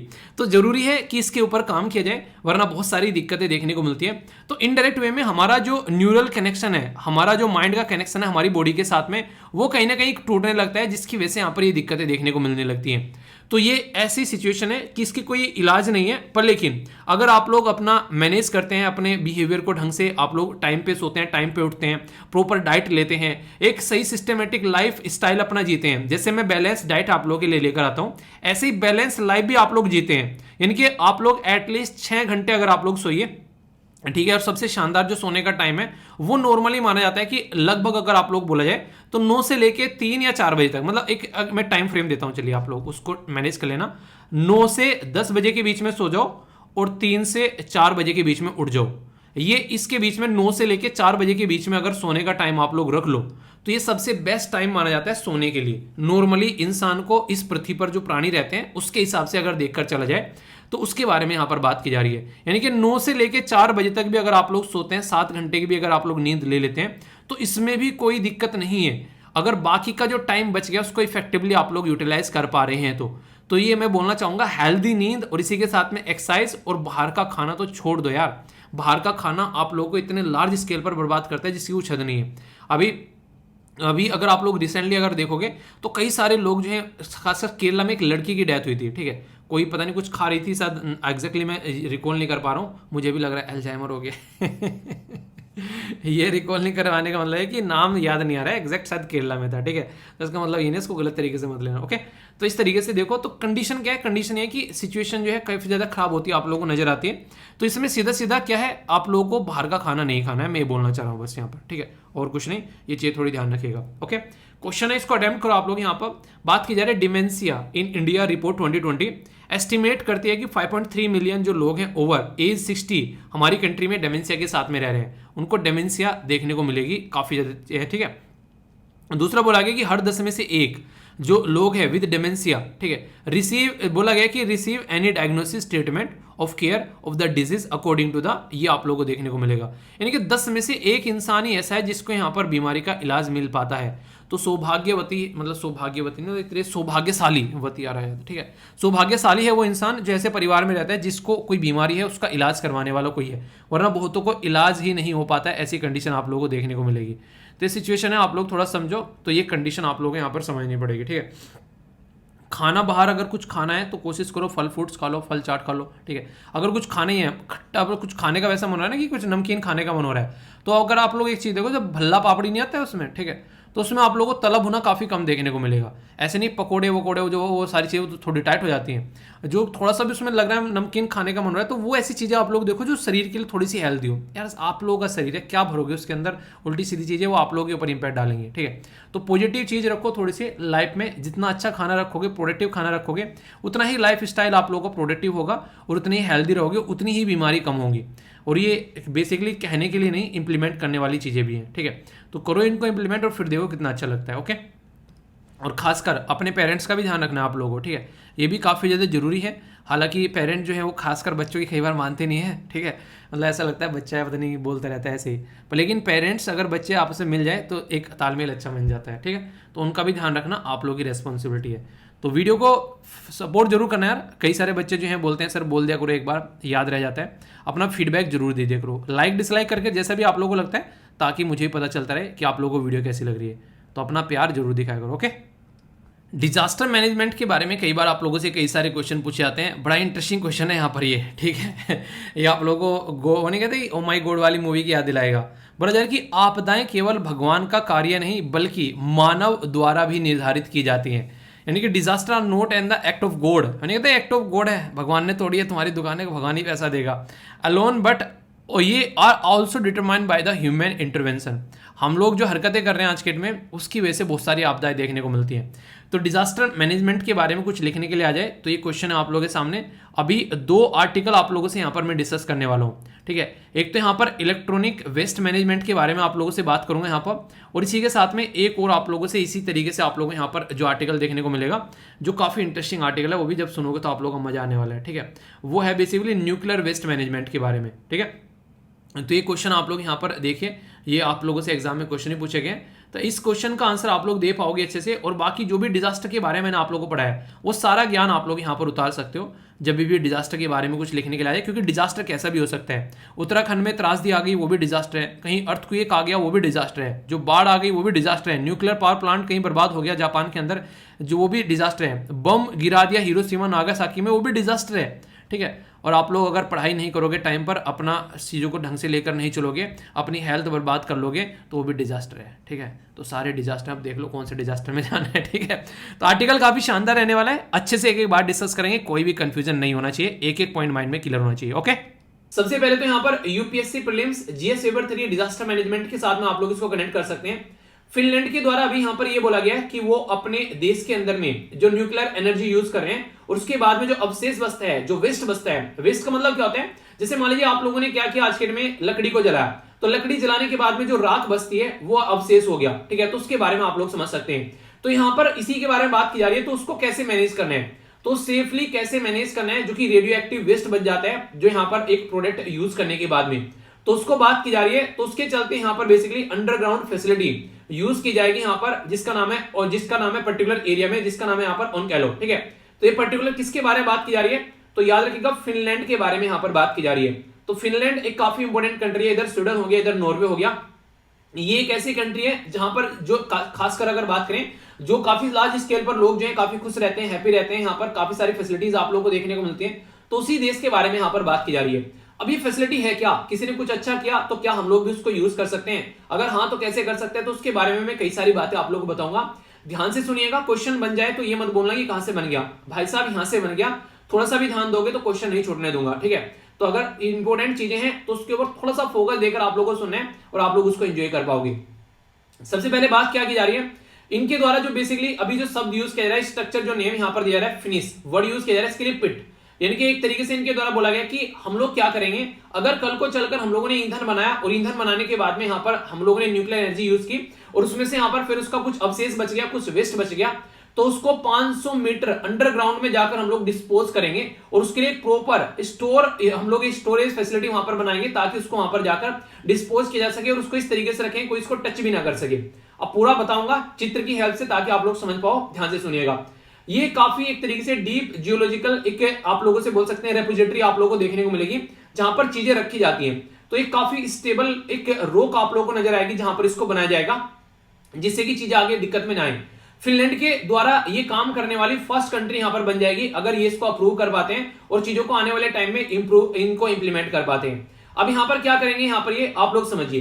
देखिए जैसे कि आज की डेट में बात करें, हम लोग जो अपना ये ईंधन रखते हैं न्यूक्लियर, तो इस तरह की ट्यूब में रखते हैं ताकि उसमें से जो रेडियो एक्टिव चीजें निकलती हैं वो ना निकले और लोगों को नुकसान ना पहुंचाए। मतलब क्या होता है रेडियो एक्टिव का मतलब क्या होता है, रेडियो एक्टिव जो एटम होते हैं ना उनमें से कुछ ऐसी बेसिकली रेज निकलती रहती हैं, उसमें से एनर्जी भी निकलती है, उसमें से रेडिएशन निकलता है। इसकी वजह से क्या हो सकता है, इसकी वजह से हेल्थ को बहुत ज्यादा नुकसान पहुंचा सकता है। आप लोगों ने सुना होगा हिरोशिमा और नागासाकी पर यूएसए के द्वारा वर्ल्ड वॉर के टाइम पर बम गिराए गए। वो बम इतने खतरनाक थे, वहां पर आज की डेट में भी जो बच्चे हैं विकलांग पैदा होते हैं, ठीक है, ऐसे ऐसे इश्यूज देखने को मिल जाते हैं। तो ये इंपैक्ट है आप लोगों को रेडियो एक्टिव पदार्थ का। तो इसे सोच सकते हैं अगर इसको वेस्ट को ढंग से यूटिलाइज नहीं किया गया, ढंग से इसको मेंटेन नहीं किया गया, मान लीजिए हम लोगों ने क्या किया, हम लोगों ने यूरेनियम यूज करके यहां पर अपनी एनर्जी जनरेट कर ली, न्यूक्लियर पावर प्लांट के अंदर में हम लोगों ने बिजली बना ली और फिर हम लोगों ने यूज कर लिया, पर लेकिन बाद में जो प्रोडक्ट बच गया जिसको आप लोग वेस्ट बोल रहे हैं, अब उस वेस्ट को कैसे यूज करना है वो सबसे बड़ी बात है। क्योंकि अगर धरती पर खुला छोड़ दोगे तो वहां पर लोगों की जिंदगी जो है वो बर्बाद हो जाएगी, इन्वायरमेंट बर्बाद हो जाएगा। जितना इसके अंदर से रेडिएशन निकलता है उसको हम लोग अंडरस्टैंड, उसको हम लोग बेसिकली मुझे कहते हैं हम उसको थाम नहीं पाएंगे, तो वो वाली कंडीशन देखने को मिलेगी। तो ये जो वेस्ट जनरेट हो रहा है तो इसको इनके द्वारा टैकल करने की बात की जा रही है। कुछ इस तरीके से ट्यूब वगैरह वो फिल की जाएंगी, उसके ऊपर कुछ ऐसी कोटिंग की जाएगी जिससे कि यहां पर कोई दिक्कत नहीं देखने को मिले, उसके ऊपर जंग न लगे। तो यहां पर जंग को रोकने वाली कोटिंग रहेगी, कार्बन का जो भी यहां पर एक कनिस्तर रहेगा उसके अंदर में, और उसके ऊपर से फिर यहां पर ये क्या करेंगे यहाँ पर, ये वाटर को एब्जॉर्ब करने वाला क्ले यहाँ पर लगाया जाएगा और फिर उसको अंडरग्राउंड जाकर उसको दफनाया जाएगा। पूरा प्रोसीजर समझाता हूं। जैसे यहाँ पर देखिए, यहाँ पर अगर कल को चलकर कोई ऐसी ट्यूब हो गई जिसको हम लोगों ने फिल कर दिया, उसके ऊपर कॉपर की कोटिंग लगा दी ताकि कल को चलकर इसके ऊपर जंग बिल्कुल भी न लग सके। फिर यहाँ पर उसके ऊपर कुछ इस तरह का एक आप लोगों को देखने को मिलेगा, एक पर्टिकुलर सिस्टम क्रिएट किया जाएगा जो कि बिल्कुल पक्का होगा, यानी सीमेंटेड आप लोग बोल सकते हैं। उसके अंदर ले जाकर इसको फिक्स कर दिया जाएगा यहाँ पर, और फिर ये सारा सिस्टम जो है ये लगभग 500 मीटर नीचे जाके जमीन के अंदर दफना दिया जाएगा। तो आप लोग समझ सकते हैं यहाँ पर कितनी फैसिलिटीज यहाँ पर इसके लिए की जाएगी, और ऊपर इंसान आराम से रह सकते हैं, उनकी जिंदगी के ऊपर कोई भी दिक्कत यहाँ पर देखने को नहीं मिलेगी अगर इसको हम लोग इस तरीके से मेंटेन करके चलते हैं। यानी कि कहने का मतलब ये कि सोचो, अगर यहाँ पर रेडियो एक्टिविटी जो पदार्थ है उसकी रेडियो एक्टिविटी जो है वो टाइम के साथ में कम होती चली जाती है, पर लेकिन वो टाइम जो होता है वो लंबा रहता है, कई बार अलग अलग प्रोडक्ट के ऊपर अलग अलग रहता है, कोई 100 साल कोई 500 साल ऐसी चीजें चलती रहती हैं। तो अगर हम लोग इनको इस तरीके से इतने गहरी जगह जाकर हम लोग इनको दफना पा रहे हैं, तो ये काफी अच्छे तरीके से हम लोग इनकी रेडियो एक्टिविटी जो है वो कम कर पाएंगे और उसको कंट्रोल भी कर पाएंगे। तो इसलिए बोला गया यहाँ पर ये लगभग 494 मीटर हो गए। यहाँ पर जाकर 6 मीटर का कुछ ऐसा सिस्टम होगा, और फिर यहाँ पर जाकर इसको लगभग नीचे दफनाया जाएगा। इस तरीके से इसको प्रॉपर सीमेंटेड किया जाएगा ताकि कोई भी दिक्कत देखने को नहीं मिले, और ऊपर जिंदगी जो है हम लोग आसानी से एंजॉय कर सकते हैं जमीन के ऊपर। तो ये सिस्टम क्रिएट करने की बात की जा रही है फिनलैंड के द्वारा। तो एक तरीके से आप लोग बोल सकते हैं काफी बड़ी एक स्टेप यहाँ पर इनके द्वारा उठाया जा रहा है, और अगर इसको ढंग से इंप्लीमेंट कर दिया जाता है तो आने वाले टाइम पर दूसरी कंट्री भी यहाँ पर इसको इसी तरीके से यूटिलाइज करती हुई नजर आएगी। तो है कि नहीं, एक अच्छा तरीका आप लोग इसको बोल सकते हैं कि हाँ इस तरीके से हम लोग इसको इस्तेमाल कर सकते हैं। यहाँ पर ऐसा नहीं कि इसको ऐसे ही छोड़ देंगे, यहाँ पर इसके ऊपर ध्यान भी रखा जाएगा। बोला जा रहा है लगभग 500 के करीब सेंसर इसमें लगाए जाएंगे ताकि एंटायर सिस्टम को समझ सके कि चल क्या रहा है। एक पर्टिकुलर कंपनी है, नाम याद रखने की कोई जरूरत नहीं है, बस ये याद रखना फिनलैंड की कंपनी यहाँ पर, जिसका नाम है VTT टेक्निकल रिसर्च सेंटर। तो इसके द्वारा यहाँ पर जो कि एक स्टेट ओन यानी कि इनकी गवर्नमेंट की कंपनी है, जैसे हमारी कंट्री BSNL हो गया, ठीक है, इसी के साथ में ONGC हो गया, ऐसे यहाँ पर इनकी स्टेट यानी कि गवर्नमेंट की कंपनी है, वो यहाँ पर इस प्रोजेक्ट को लेकर आ रही है। तो उसके तहत बोला गया कि मॉनिटर किया जाएगा इसको काफी लार्ज स्केल पर ताकि कोई दिक्कत को न देखने को मिले, और आउटसाइड सरफेस पर कोई भी दिक्कत यहाँ पर निकल के ना आए, तो प्रॉपर वे में यहाँ पर बेसिकली काम किया जाएगा। ये इनके साइंटिस्ट हैं जिनका नाम है यहाँ पर अर्तो लाकरी। तो इनके द्वारा यहाँ पर ये बातें पब्लिक में बोली गई। तो ये जो कंपनी है यहाँ पर, जो कंपनी है कोलैबोरेट कर रही है यहाँ पर बेसिकली पोसिवा, एक Finland nuclear waste management organisation, इसके साथ में मिलकर अभी लाइसेंस के लिए काम कर रहे हैं। अभी इनको अप्रूवल नहीं मिला है, अभी अंडर प्रोसेसर काम चल रहा है। ये जो कहानी मैंने आप लोगों को सुनाई है ये अभी अंडर प्रोसेसिंग में है। अगर प्रॉपर वे में यहाँ पर इसको इंप्लीमेंट कर पाते हैं तो वो चीजें आप लोगों को देखने को मिलेगी। आने वाले टाइम में इस वेस्ट को कैसे यहाँ पर यूज किया जाता है, तो वो चीजें आप लोगों को आगे आने वाले टाइम में नजर आएंगी। अभी प्रॉपर इसको इस तरीके से मैनेज नहीं किया जा रहा है, बहुत सारी दिक्कतें देखने को मिलती हैं, तो उसको कैसे मैनेज कर पाते हैं, ठीक है। तो अभी मैंने बता दिया, यहाँ पर डेफिनेशन भी डाल दिया कि अगर बात की जाए आप लोगों से कि न्यूक्लियर वेस्ट क्या होता है, तो गैस की फॉर्म में भी हो सकता है, लिक्विड भी हो सकता है और सॉलिड भी हो सकता है, और मैक्सिमम टाइम आप लोगों को चीजें जो है वो लिक्विड की फॉर्म में देखने को मिलती है अगर देखा जाए तो, ठीक है, जिसके चलते इनको नॉर्मली वैसे हम लोग डिस्पोज कर देते हैं। तो इसको ढंग से डिस्पोज करने की बात की जा रही है ताकि सेफ किया जा सके इसको, और रेडियो एक्टिव का जो बेसिकली वो चीजें नहीं निकल पाए, क्योंकि थाउजेंड्स और hundreds of thousands of year तक यहाँ पर ये चीजें पड़ी रहती हैं और इनमें से रेडियो एक्टिविटी की चीजें निकलती रहेंगी। तो सोचो यहाँ पर कभी भी किसी भी इंसान को ये जो है बर्बाद कर सकती है अगर यहाँ पर इनको मैनेज नहीं किया गया। ये बिल्कुल ऐसे ही पुराने टाइम में आप लोगों ने मूवीज देखी होगी ना, एक मंदिर के अंदर आत्मा को बंद कर दिया और फिर उसके ऊपर वहां पर कोई एक ताबीज बांध कर उसके ऊपर ठप्पा लगा दिया कि कोई न खोले इसको आकर वरना दिक्कतें हो जाएंगी। वही वाला फंडा यहाँ पर करने जा रहे हैं। अगर कल को चलकर यहाँ पर इस तरीके से इसको किसी ने खोल लिया बीच में आकर, तो ये समझ ले उसने अपनी मौत के साथ साथ में लोगों की मौत को भी उसने दावत दे दी। तो ये काफी इंपॉर्टेंट है इसको प्रॉपर वे में यूटिलाइज करना। इसके अंदर दिक्कतें क्या आती हैं आखिर जब इसके बारे में हम लोग बात करते हैं। सबसे पहले तो हम लोग न्यूक्लियर वेस्ट के बारे में बात करते हैं। न्यूक्लियर वेस्ट के बारे में एक इंपॉर्टेंट पॉइंट आप लोग ये याद रखिएगा कि यहाँ पर इसकी जो लाइफ होती है वो काफी लंबी होती है, जिसके चलते यहाँ पर इसको मैनेज करना जो है वो आसान नहीं है।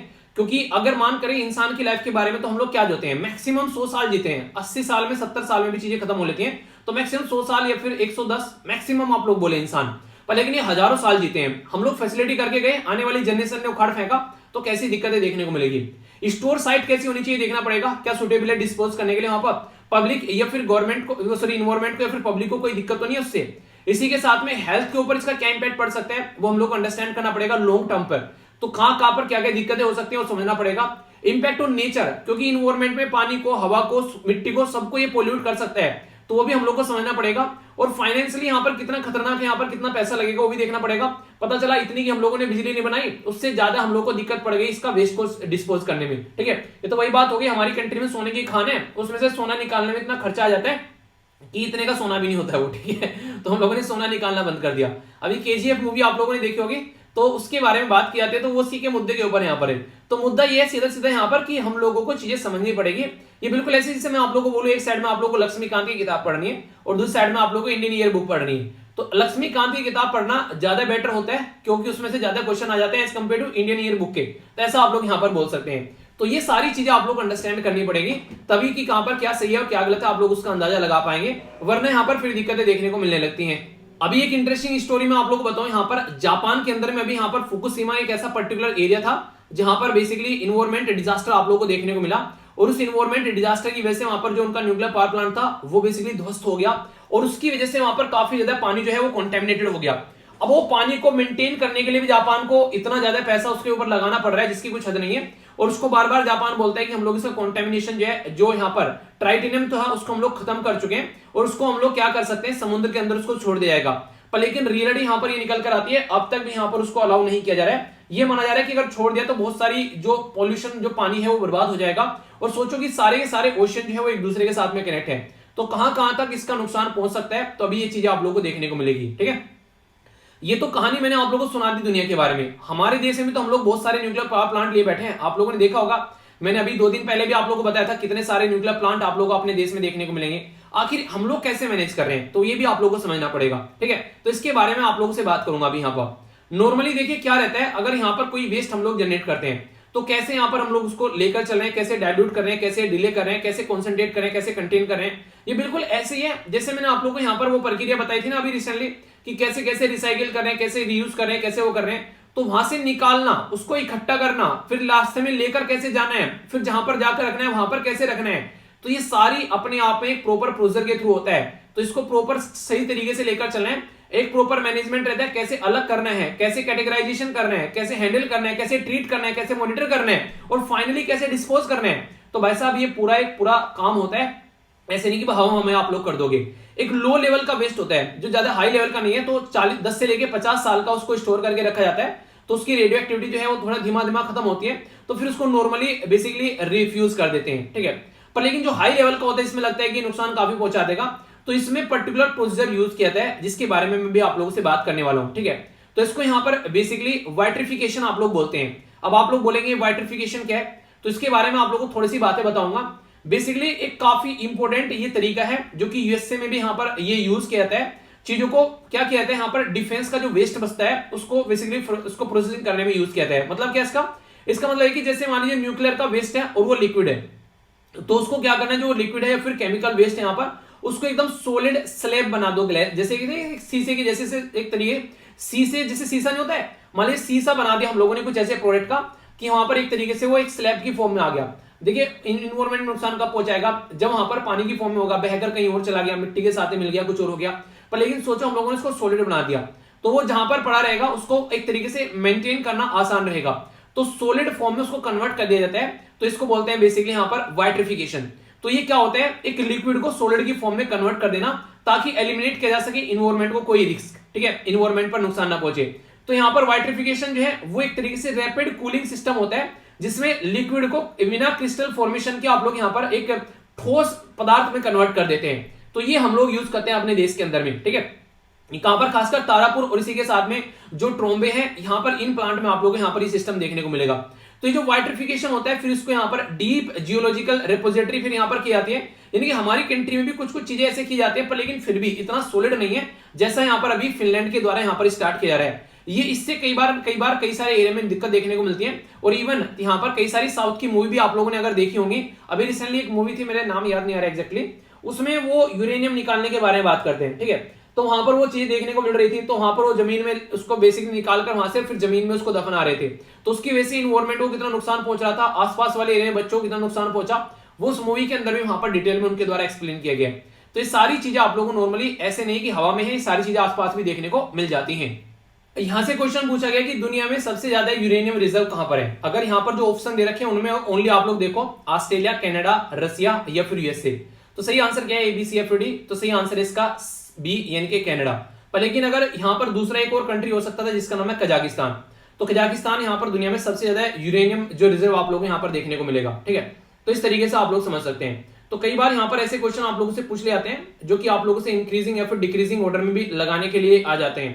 तो इसके बारे में अगर आप लोग याद रखोगे तो फिर कोई भी कंफ्यूजन आप लोगों को देखने को नहीं मिलेगा। तो इसके बारे में आप लोग थोड़ा थोड़ा सा आइडिया जरूर रखिएगा, ठीक है। ये ऐसा नहीं कजाकिस्तान, यहाँ पर उज्बेकिस्तान के अंदर भी आप लोग काफी ज्यादा यहाँ पर चीजें देखने को मिलेगी।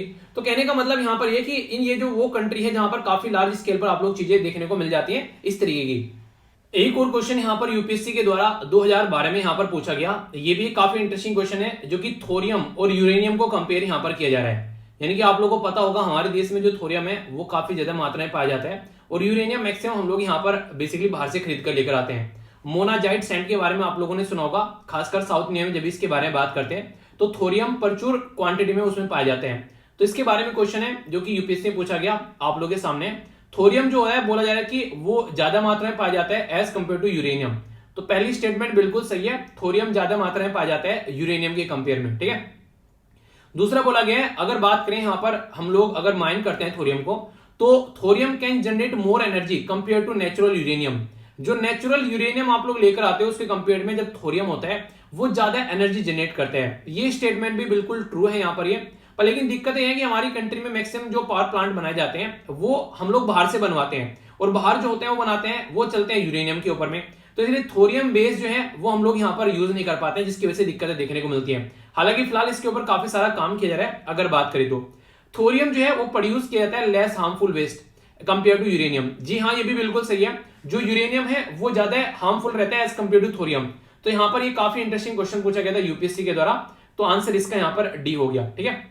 यानी कि तीनों की तीनों स्टेटमेंट आप लोग यहाँ पर करेक्ट नजर आएंगी।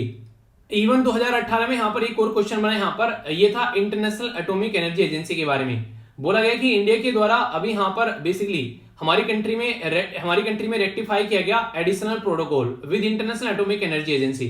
तो यहाँ पर भी इसी के ऊपर क्वेश्चन बना, बोला कि जो हमारी कंट्री में ये बेसिकली जो ये एजेंसी है इसके बारे में जब क्वेश्चन बना तो यहाँ पर याद रखिएगा इंटरनेशनल जो एटॉमिक एनर्जी एजेंसी है तो इससे रिलेटेड हमारी कंट्री के द्वारा एडिशनल प्रोटोकॉल को रेटिफाई किया गया ताकि सिविलियन न्यूक्लियर जो रिएक्टर है उसको हम लोग प्रॉपर तरीके से यूटिलाइज कर सकें और बाहर से जो भी यूरेनियम हम लोग खरीद रहे हैं उसका नेगेटिव इस्तेमाल नहीं किया जा सके, या तो बॉम्ब बनाने में या फिर मिलिट्री पर्पज से। ये पूरा फोकस था। तो ये आंसर आप लोग का ये हो गया, ठीक है। एक और यहाँ पर अगर बात करें हेडक्वार्टर कहां पर इंटरनेशनल एटॉमिक एनर्जी एजेंसी का, तो ये आप लोग को बताना है। ए में बोला गया न्यूयॉर्क, बी में बोला गया हेग, सी में बोला गया वियना और डी में बोला गया दावोस। तो इसका क्वेश्चन बताइए, आंसर क्या है, इस क्वेश्चन का आंसर बताइए A B C F D. Video को पॉज कर लेना और आंसर जोड़ देना। तो आंसर है यहाँ पर इसका सी, तो ये काफी इंपॉर्टेंट है। तो वियना के अंदर हेडक्वार्टर है, 1957 में इसको बनाया गया था और ये न्यूक्लियर एनर्जी के ऊपर काम करती है और इंडिया इसका मेंबर है, ठीक है। Is India a member? जी हाँ, इंडिया इसका मेंबर है, ठीक है। तो ये कुछ इसके बारे में बातें हैं जो कि आप लोग यहाँ पर याद रख सकते हैं। तो आंसर यहाँ पर इसका सी हो गया, ठीक है। यूपीएससी प्रीलिम्स जीएस पेपर 3 के अंदर डिजास्टर मैनेजमेंट का टॉपिक आप लोगों को देखने को मिलेगा, तो उसमें आप लोग यहाँ पर इसको देख सकते हैं। अभी रिसेंटली आप लोगों को पता है हमारी कंट्री में कुछ पॉलिसीज लेकर आई गई थी जिनको बोला था ई वेस्ट मैनेजमेंट रूल, पर लेकिन ये यहाँ पर नहीं रुके। इनको फिर लगा कि यार इसके अंदर बेसिकली हम लोगों को क्या करना है, इलेक्ट्रॉनिक्स वाला भी सिस्टम ऐड कर रहे हैं। तो फिर वो भी उसमें ऐड किया गया कि कैसे उसको कलेक्ट करना है, कैसे रिसाइकिल करना है, वो सारी चीजें यहाँ पर देखने को मिली। तो अभी चीजें जो है वो आगे बढ़ती जा रही है। तो हमारी कंट्री में किस तरीके से हम लोग को इनका प्रबंधन करना है उसके ऊपर फोकस किया जा रहा है। तो उसी के बारे में ये पूरा आर्टिकल मैं आप लोगों से डिस्कस करने वाला हूं। इनके द्वारा एक बात बोली गई कि 21 टाइप के आप लोग यहाँ पर इलेक्ट्रिकल और इलेक्ट्रॉनिक इक्विपमेंट देखने को मिलेंगे जो कि यहाँ पर अगर बात करें नोटिफाइड किए गए यहाँ पर ई वेस्ट मैनेजमेंट रूल के तहत में, ठीक है। तो इसके बारे में कई सारी बातें जब मैं आप लोगों को बताता हुआ चलूंगा तो आप लोग देखिए कुछ चीजें ऐसी होती है, मान लीजिए आप लोगों ने पहली बार सुनी है, ठीक है, और मैंने वो समझा दी पर लेकिन पीपीटी में नहीं है, तो उनको आप लोग नोट डाउन भी कर सकते हैं, ठीक है। तो इससे क्या रहेगा, कई सारे बच्चे फर्स्ट टाइम देख रहे हैं मान लीजिए, और बहुत सारी चीजें मैंने ऐसे बता दी जो उन्होंने पहली बार सुनी है, तो ये आप लोग की रेस्पॉन्सिबिलिटी भी बनती है कि आप लोग उसको कम से कम नोट डाउन करते हुए चलें, ठीक है। सबसे पहले अगर बात करें कितना जनरेट यहाँ पर हो रहा है, ठीक है, और कितना कलेक्ट कर रहे हैं और रिसाइकिल कर रहे हैं आप लोग, तो यहाँ पर आप लोग देखते हैं कितना लार्ज स्केल पर यहाँ पर हम लोग जनरेट कर रहे हैं, पर लेकिन कलेक्ट कितना कर रहे हैं, बहुत ही माइन्यूट यहाँ पर कलेक्ट कर रहे हैं, ठीक है। यानी कि यहाँ पर बात की जा रही है इकाई, दहाई, सैकड़ा, हजार, 10,000, लाख, 7 लाख, और यहाँ पर इकाई, दहाई, सैकड़ा, हजार, 10,000, ओनली कितना यहाँ पर ओनली हम लोग हजारों में कर रहे हैं। तो यहाँ पर 69,000 यानी कि 69,000 ओनली हम लोग कर रहे हैं, और जबकि 7 लाख हम लोग जनरेट कर रहे हैं। हालांकि ये संख्या जो है थोड़ी सी बढ़ गई है, पर लेकिन यहाँ पर 10 लाख हो गया और यहाँ पर 2.5 लाख हो गया। तो ये आप लोग बोल सकते हैं, तो अभी भी गैप जो है वो काफी ह्यूज है। अगर हम लोग जितना एक तरीके से हम लोग जितना ई वेस्ट जो है वो जनरेट कर रहे हैं और अगर हम लोग उसको रिसाइकिल नहीं कर पाए तो बहुत ज्यादा दिक्कत देखने को मिल जाएगी।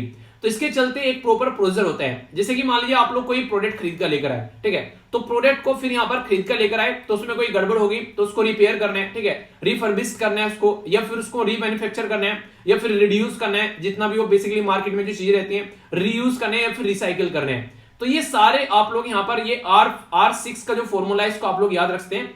इसके चलते कोई भी अगर ई वेस्ट जनरेट हो रहा है उसको मार्केट से हम लोग खत्म कर पाएंगे, ठीक है। तो ई वेस्ट जनरेशन को सबसे पहली बात तो ये होती है, मान लीजिए घर में कोई ई वेस्ट जनरेट हो गया तो यहाँ पर अगर बात करें तो उसको कैसे कलेक्ट करना है, तो उसी के चलते कई सारे रूल और रेगुलेशन मैं आप लोगों के सामने यहाँ पर रखने वाला हूँ, जिसके बारे में आप लोग चीजों को अंडरस्टैंड भी कर पाएंगे।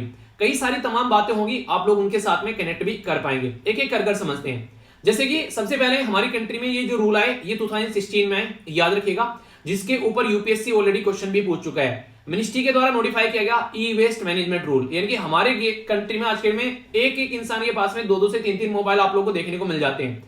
तो इसके चलते ई वेस्ट मैनेजमेंट रूल लेकर यहाँ पर आए कि कैसे इसको मैनेज हम लोग को करना है। अब यहाँ पर लगा क्या कि इसके अंदर कुछ कमी रह गई है वो क्या थी, वो थी बेसिकली इलेक्ट्रॉनिक वेस्ट को। तो 2018 में इसके अंदर इसके अंदर हम लोगों ने संशोधन किया, यानी कि 2016 में ये कानून हम लोगों ने बनाया, फिर 2018 में लगा कि यार ये चीजें जो हैं वो सही डायरेक्शन में नहीं चल रही हैं, कुछ कमी रह गई है, तो उन कमियों को खामियों को हम लोगों ने सुधारा और 2018 में इसके अंदर संशोधन किया। तो ये जो रूल है यहाँ पर इनका ऑब्जेक्टिव क्या है वो मैं आप लोगों को अभी यहाँ पर बता रहा हूं। सबसे पहले तो extended responsibility to the producer, यानी कि मान लीजिए आज की डेट में एक पर्टिकुलर कंपनी है, उसके द्वारा एक प्रोडक्ट बनाया गया और वो प्रोडक्ट आप लोग के घर आ गया पैकेजिंग में, ठीक है, पैकेजिंग में आप लोग घर पहुंच गया।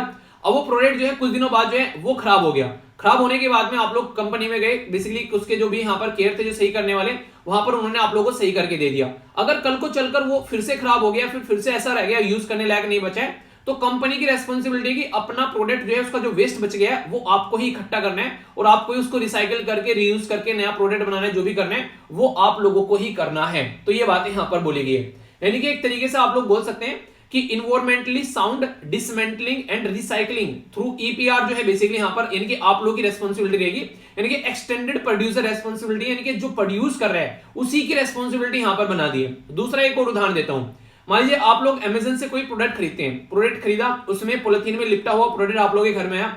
अब यहाँ पर वो जो पैकेजिंग थी वो यहाँ पर क्या कर रही है, वो प्लास्टिक पोल्यूशन फैला रही है। अब ये हमारी कंट्री में भी रूल लाए जा रहे हैं ऐसे कि ये अमेजन की रेस्पॉन्सिबिलिटी है कि जो भी पैकेजिंग आप लोगों के घर पहुंचा रहे हो या तो वो इन्वायरमेंट फ्रेंडली हो, यानी कि न्यूज़पेपर वगैरह, कागज वगैरह, कुछ कपड़े वगैरह में होनी चाहिए, और अगर वो नहीं होती, अगर पॉलिथीन में ये पैकेजिंग जा रही है तो फिर आप लोग की रेस्पॉन्सिबिलिटी है कि उसको कलेक्ट करना है। तो ये एक्सटेंडेड प्रोड्यूसर रेस्पॉन्सिबिलिटी है। इसको आप लोग ऐसा बोल सकते हैं कि जिसने वो प्रोड्यूस किया है उसी की रेस्पॉन्सिबिलिटी है उसको साफ करने का। ये है बेसिकली इसका फंडा। ये काफी इंपॉर्टेंट कॉन्सेप्ट है जो कि अलग अलग देश में इंप्लीमेंट किया जा रहा है। यहाँ पर ये इलेक्ट्रॉनिक प्रोडक्ट के ऊपर यूरोपियन यूनियन में भी इसको इंप्लीमेंट किया गया। अभी इसके बारे में अगर बात करते हैं तो प्रमोट करना और एनकरेज करना, इसके चलते यहाँ पर एफिशिएंट ई वेस्ट कलेक्शन होगा ताकि मार्केट में चीजें देखने को नहीं मिलेगी, इन्वायरमेंट फ्रेंडली और सेफ रिसाइकिल होंगी, वरना इधर उधर चीजें पड़ी रहेंगी तो उसके अंदर बहुत सारी चीजें रहती हैं जो कि नुकसान पहुंचा सकती है। ठीक है, मान लीजिए ट्यूब लाइट है, अब वो फूटी, उसमें से गैस वगैरह निकलेगी, ठीक है, कांच निकलेगा, वो खुद कितना नुकसान यहाँ पर पहुंचा सकता है वो अगर इंसान जो है उसके थ्रू होकर गुजरेगा। तो एक अगर बात करें यहाँ पर मिनिमाइज करना है इलीगल रिसाइकिल ताकि रिकवरी ऑप्शन रह सके, रिड्यूस करना है जो काफी ज्यादा खतरनाक इलेक्ट्रिकल और इलेक्ट्रॉनिक इक्विपमेंट होते हैं, ये काफी इंपॉर्टेंट है। थोड़ा सा इसके बारे में आप लोगों को समझा देता हूं। जब आप लोगों से बात करते हैं इलेक्ट्रॉनिक्स वेस्ट के बारे में तो इसके अंदर काफी कुछ आप लोगों को देखने को मिलेगा, पर लेकिन यहां पर मैं आप लोगों से बात कर रहा हूं, अगर आप लोगों ने बेसिकली अपना एग्जाम जो है वो इंजीनियरिंग क्लियर किया है और आप लोग यहाँ पर इलेक्ट्रिकल या फिर इलेक्ट्रॉनिक्स ब्रांच से आते हैं तो कई बार आप लोगों से यहाँ पर ये क्वेश्चन भी पूछ ले आते हैं, ठीक है, कि इनके अंदर डिफरेंस बताओ। नॉर्मली अगर बात करें मेन डिफरेंस क्या है, तो यहाँ पर जो इलेक्ट्रिकल इंजीनियरिंग है उसमें क्या करते हैं, नॉर्मली स्टडी करते हैं फिर यूटिलाइज करते हैं जो कि फ्लो ऑफ इलेक्ट्रॉन के बारे में बात करते हैं। ठीक है, तो ये याद रखिएगा बेसिकली इलेक्ट्रिकल के बारे में। इलेक्ट्रॉनिक के बारे में बात करें तो यहाँ पर फ्लो ऑफ चार्ज के बारे में बात करते हैं जिसमें इलेक्ट्रॉन और होल्स भी आप लोगों को देखने को मिलते हैं। अगर इसके बारे में थोड़ा सा और समझाऊं, अगर यहां से ये टेक्निकल हो गया थोड़ा सा, अगर थोड़ा सा और समझाऊं, ज्यादा टेक्निकलिटी में नहीं घुसना है, तो ये आप लोग यहाँ पर देखते हैं बड़े बड़े खंबे तार वगैरह जो बिजली जाती है ये आप लोगों को देखने को मिलेगा इलेक्ट्रिकल वाला फंडा। और यहाँ पर जो आप लोगों को देखने को मिलेगा इलेक्ट्रॉनिक्स, ये छोटी छोटी चिप्स वगैरह जो आप लोग बनाते हैं, चिप वगैरह जो यूज की जाती है, ये यहाँ पर इलेक्ट्रॉनिक्स की कैटेगरी में आप लोगों को यहाँ पर देखने को मिलेगी। यानी कि अगर मोटे मोटे तौर पर कुछ और बातें मैं आप लोगों को बताऊं, इलेक्ट्रॉनिक जो है वो सेमीकंडक्टर मटेरियल की बनी होती है, जबकि इलेक्ट्रिकल जो है वो कंडक्टर मटेरियल आप लोगों को देखने को मिलेगा, कंप्लीटली कंडक्टर। ठीक है, यहाँ पर सेमीकंडक्टर है, यहाँ पर सिलिकॉन वगैरह यूज कर सकते हैं, यहाँ पर मेटल और एलॉय वगैरह यूज किया जाता है। एग्जाम्पल यहाँ पर इलेक्ट्रॉनिक्स के अंदर जैसे कैपेसिटर के बारे में बात सुना होगा, डायोड, ट्रांजिस्टर, ये सारे के सारे उदाहरण है आप लोगों के इलेक्ट्रॉनिक प्रोडक्ट के। पर लेकिन इलेक्ट्रिकल के बारे में बात करें, तार हो गए, स्विच हो गए, फ्यूज हो गए, घर में फ्यूज लगाते हैं, वो इलेक्ट्रिकल की कैटेगरी में आता है। और अगर कैपेसिटर, डायोड और ट्रांजिस्टर के बारे में बात करें तो ये इलेक्ट्रॉनिक की कैटेगरी में आता है। तो यहां से एक अंदाजा आप लोगों के माइंड में बिल्कुल क्लियर हो जाना चाहिए कि इलेक्ट्रिकल और इलेक्ट्रॉनिक्स में डिफरेंस क्या आप लोगों को देखने को मिलता है। आप लोग ये समझिए, ये जो सिस्टम है सारा, अगर इसको प्रॉपर साइंटिफिक तरीके से अगर इसको इकट्ठा नहीं किया गया, इसमें से जो भी प्रोडक्ट है उसको जहां जहां पर भी यूज करना है उसको निकाल कर वहां पर यूज नहीं किया गया और ये इन्वायरमेंट में ऐसे ही पड़े रहे, कोई सेल पड़ी हुई है यहाँ पर, कोई ट्यूब पड़ी हुई है, अलग अलग तरीके की चीजें पड़ी हुई है यहाँ पर, कोई ट्रांजिस्टर पड़ा हुआ है, कोई डायोड पड़ा हुआ है। अब ये सोचो कि यहाँ पर इनके ऊपर बारिश हो रही है यहाँ पर, ठीक है, फिर ये गल रहे हैं वहां पर, उसमें से क्या क्या चीजें निकल कर आ सकती हैं, ठीक है। तो दुनिया भर के आगे आने वाले टाइम में बीमारियां हम लोग को देखने को मिल सकती हैं। वो पानी जो हुआ वो बहकर बेसिकली खेतों में चला गया, अब वही खेतों का प्रोडक्ट फिर हम लोग खा रहे हैं, उसी घास को जो यहाँ पर खेतों में उगाया जा रहा है वो वहां पर जानवर खा रहे हैं। तो इंसानों और जानवरों के अंदर ऐसी ऐसी बीमारियां होनी स्टार्ट हो जाएगी कि इंसानों को समझ में नहीं आएगा कहां से क्या दिक्कतें देखने को मिल रही हैं। तो साइंटिफिक तरीके से इसको कवर करना जो है वो काफी ज्यादा जरूरी फिर यहाँ पर हो जाता है। ये जो रूल यहाँ पर लाए गए थे जिनको बोला गया ई वेस्ट मैनेजमेंट रूल, इसमें अलग अलग लोगों की अलग अलग रेस्पॉन्सिबिलिटी यहाँ पर डाली गई कि यहाँ पर कौन इसको इकट्ठा करेगा। जैसे कि 1 लाख या फिर उससे ऊपर अगर यहाँ पर पॉपुलेशन है, ठीक है, तो लोकल बॉडी जो है यहाँ पर अगर बात करेगा उसको बोला गया कि स्टैब्लिश करना है सॉलिड वेस्ट प्रोसेसिंग जो फैसिलिटी है विद इन 2 ईयर, यानी कि आप लोगों को यहाँ पर 2 साल के अंदर अंदर ऐसी कोई फैसिलिटी यहाँ पर बनानी है जिससे कि यहाँ पर सॉलिड वेस्ट मैनेजमेंट किया जा सके। अगर कोई ऐसी चीजें उसको ढंग से मैनेज किया जा सके। जो सेंसस टाउन होते हैं इनके पॉपुलेशन जिनकी 1 लाख से नीचे है, वहां पर बोला गया कि जल्दी से जल्दी आप लोगों को भी सॉलिड वेस्ट प्रोसेसिंग फैसिलिटी जो है वो डेवलप करनी है। ओल्ड या फिर यहाँ पर डिसकार्ड, यहाँ पर डिसरिगार्डेड जो डंप साइट्स होती हैं, ऑलरेडी जिनको यहाँ पर जो ने एक डंप साइट बना दिया गया है वहां पर, उनको कैसे शट डाउन करना है या फिर कैसे उनका सोल्यूशन निकालना है, 5 साल के अंदर अंदर आप लोगों को कंप्लीट करना पड़ेगा, नहीं तो आप लोगों के ऊपर फाइन लगाया जाएगा। इसी के साथ में सॉलिड वेस्ट मैनेजमेंट को किस तरीके से लेकर चलना है तो उसमें अमेंडमेंट किया गया। तो यहाँ पर अभी बोला गया अमेंडेड आफ्टर 60 ईयर, ठीक है, तो 16 ईयर के बाद में यहाँ पर चीजें अमेंड की जा रही है। देखिए जैसे जैसे टाइम बढ़ता है ना, आज के में आप लोग देखते हैं, अगर मैं बहुत बात बोलूं यहाँ पर लगभग 15 से 20 साल हुए जब मोबाइल यहाँ पर मार्केट में आने स्टार्ट हुए और आज के में मोबाइल से हम लोग घिर चुके हैं। अभी आप लोग सोलर पैनल के बारे में बात करो, ऐसे आपको कोई 7-8 साल होंगे ज्यादा से ज्यादा सोलर पैनल जो है मार्केट में आ गई और सोलर पैनल से हम लोग आज के में घिर चुके हैं। तो ये चीजें ऐसी होती हैं, आ तो जाती हैं पर लेकिन हम लोग उनको एक तरीके से मैनेज कैसे करना है वो नहीं समझ पाते हैं, ठीक है। तो उसको मैनेज करना काफी ज्यादा जरूरी है, वरना फिर दिक्कतें देखने को मिलने लगती है यहाँ पर। तो कैसे मैनेज करना है, रेस्पॉन्सिबिलिटी किसकी होनी चाहिए, कौन इसको लेकर चलेगा यहाँ पर, किस तरीके से सही जगह उसको यहाँ पर सेग्रीगेट करना है कि अलग अलग चीजों को लेकर चलें कि यहाँ पर ये बायोडिग्रेडेबल है, ये नॉन बायोडिग्रेडेबल है, यहाँ पर कौन सा इलेक्ट्रॉनिक है, कौन सा पॉलिथीन प्लास्टिक वेस्ट है, वो सारी चीजें कैसे लेकर चलनी है। तो वो वाला मैनेजमेंट हमारा नहीं हो पाता है, जिसकी वजह से हम लोग गड्ढे में चले जाते हैं फिर और दिक्कतें देखने को मिलती हैं। तो उसके ऊपर फोकस देना काफी ज्यादा जरूरी हो जाता है। ई वेस्ट मैनेजमेंट जो रूल है यहाँ पर ये बात करते हैं कि रेस्पॉन्सिबिलिटी जो होनी चाहिए म्युनिसिपैलिटीज की होनी चाहिए और बोला गया कि 2 से लेके 5 साल तक का यहाँ पर बेसिकली ये आप लोगों को कि आज की डेट में यहाँ पर अगर काम नहीं करोगे तो फिर फाइन लगाए जाएंगे, प्रॉपर वे में यहाँ पर अगर चीजों को मैनेज नहीं करोगे। इन्वायरमेंट मिनिस्टर साहब के द्वारा भी ये बातें बोली गई। तो काफी ज्यादा जरूरी हो जाता है कि इनकी चीजों को टैकल करके कैसे चलना है। ये क्वेश्चन यूपीएससी में 2019 में यहाँ पर आप लोग देखते हैं पूछा गया, यहाँ पर बात की जा रही है एक्सटेंडेड प्रोड्यूसर रेस्पॉन्सिबिलिटी के बारे में, यानी कि हमारे देश में इंडिया के अंदर में जो एक्सटेंडेड प्रोड्यूसर रेस्पॉन्सिबिलिटी है यानी कि विस्तारित उत्पादक दायित्व के बारे में अगर बात करें तो कहां पर इसको स्टार्ट किया गया।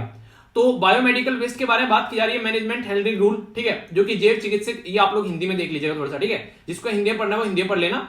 बेसिकली यहाँ पर अगर आप लोग देखेंगे तो ई वेस्ट मैनेजमेंट रूल के बारे में बात की जा रही है, ठीक है।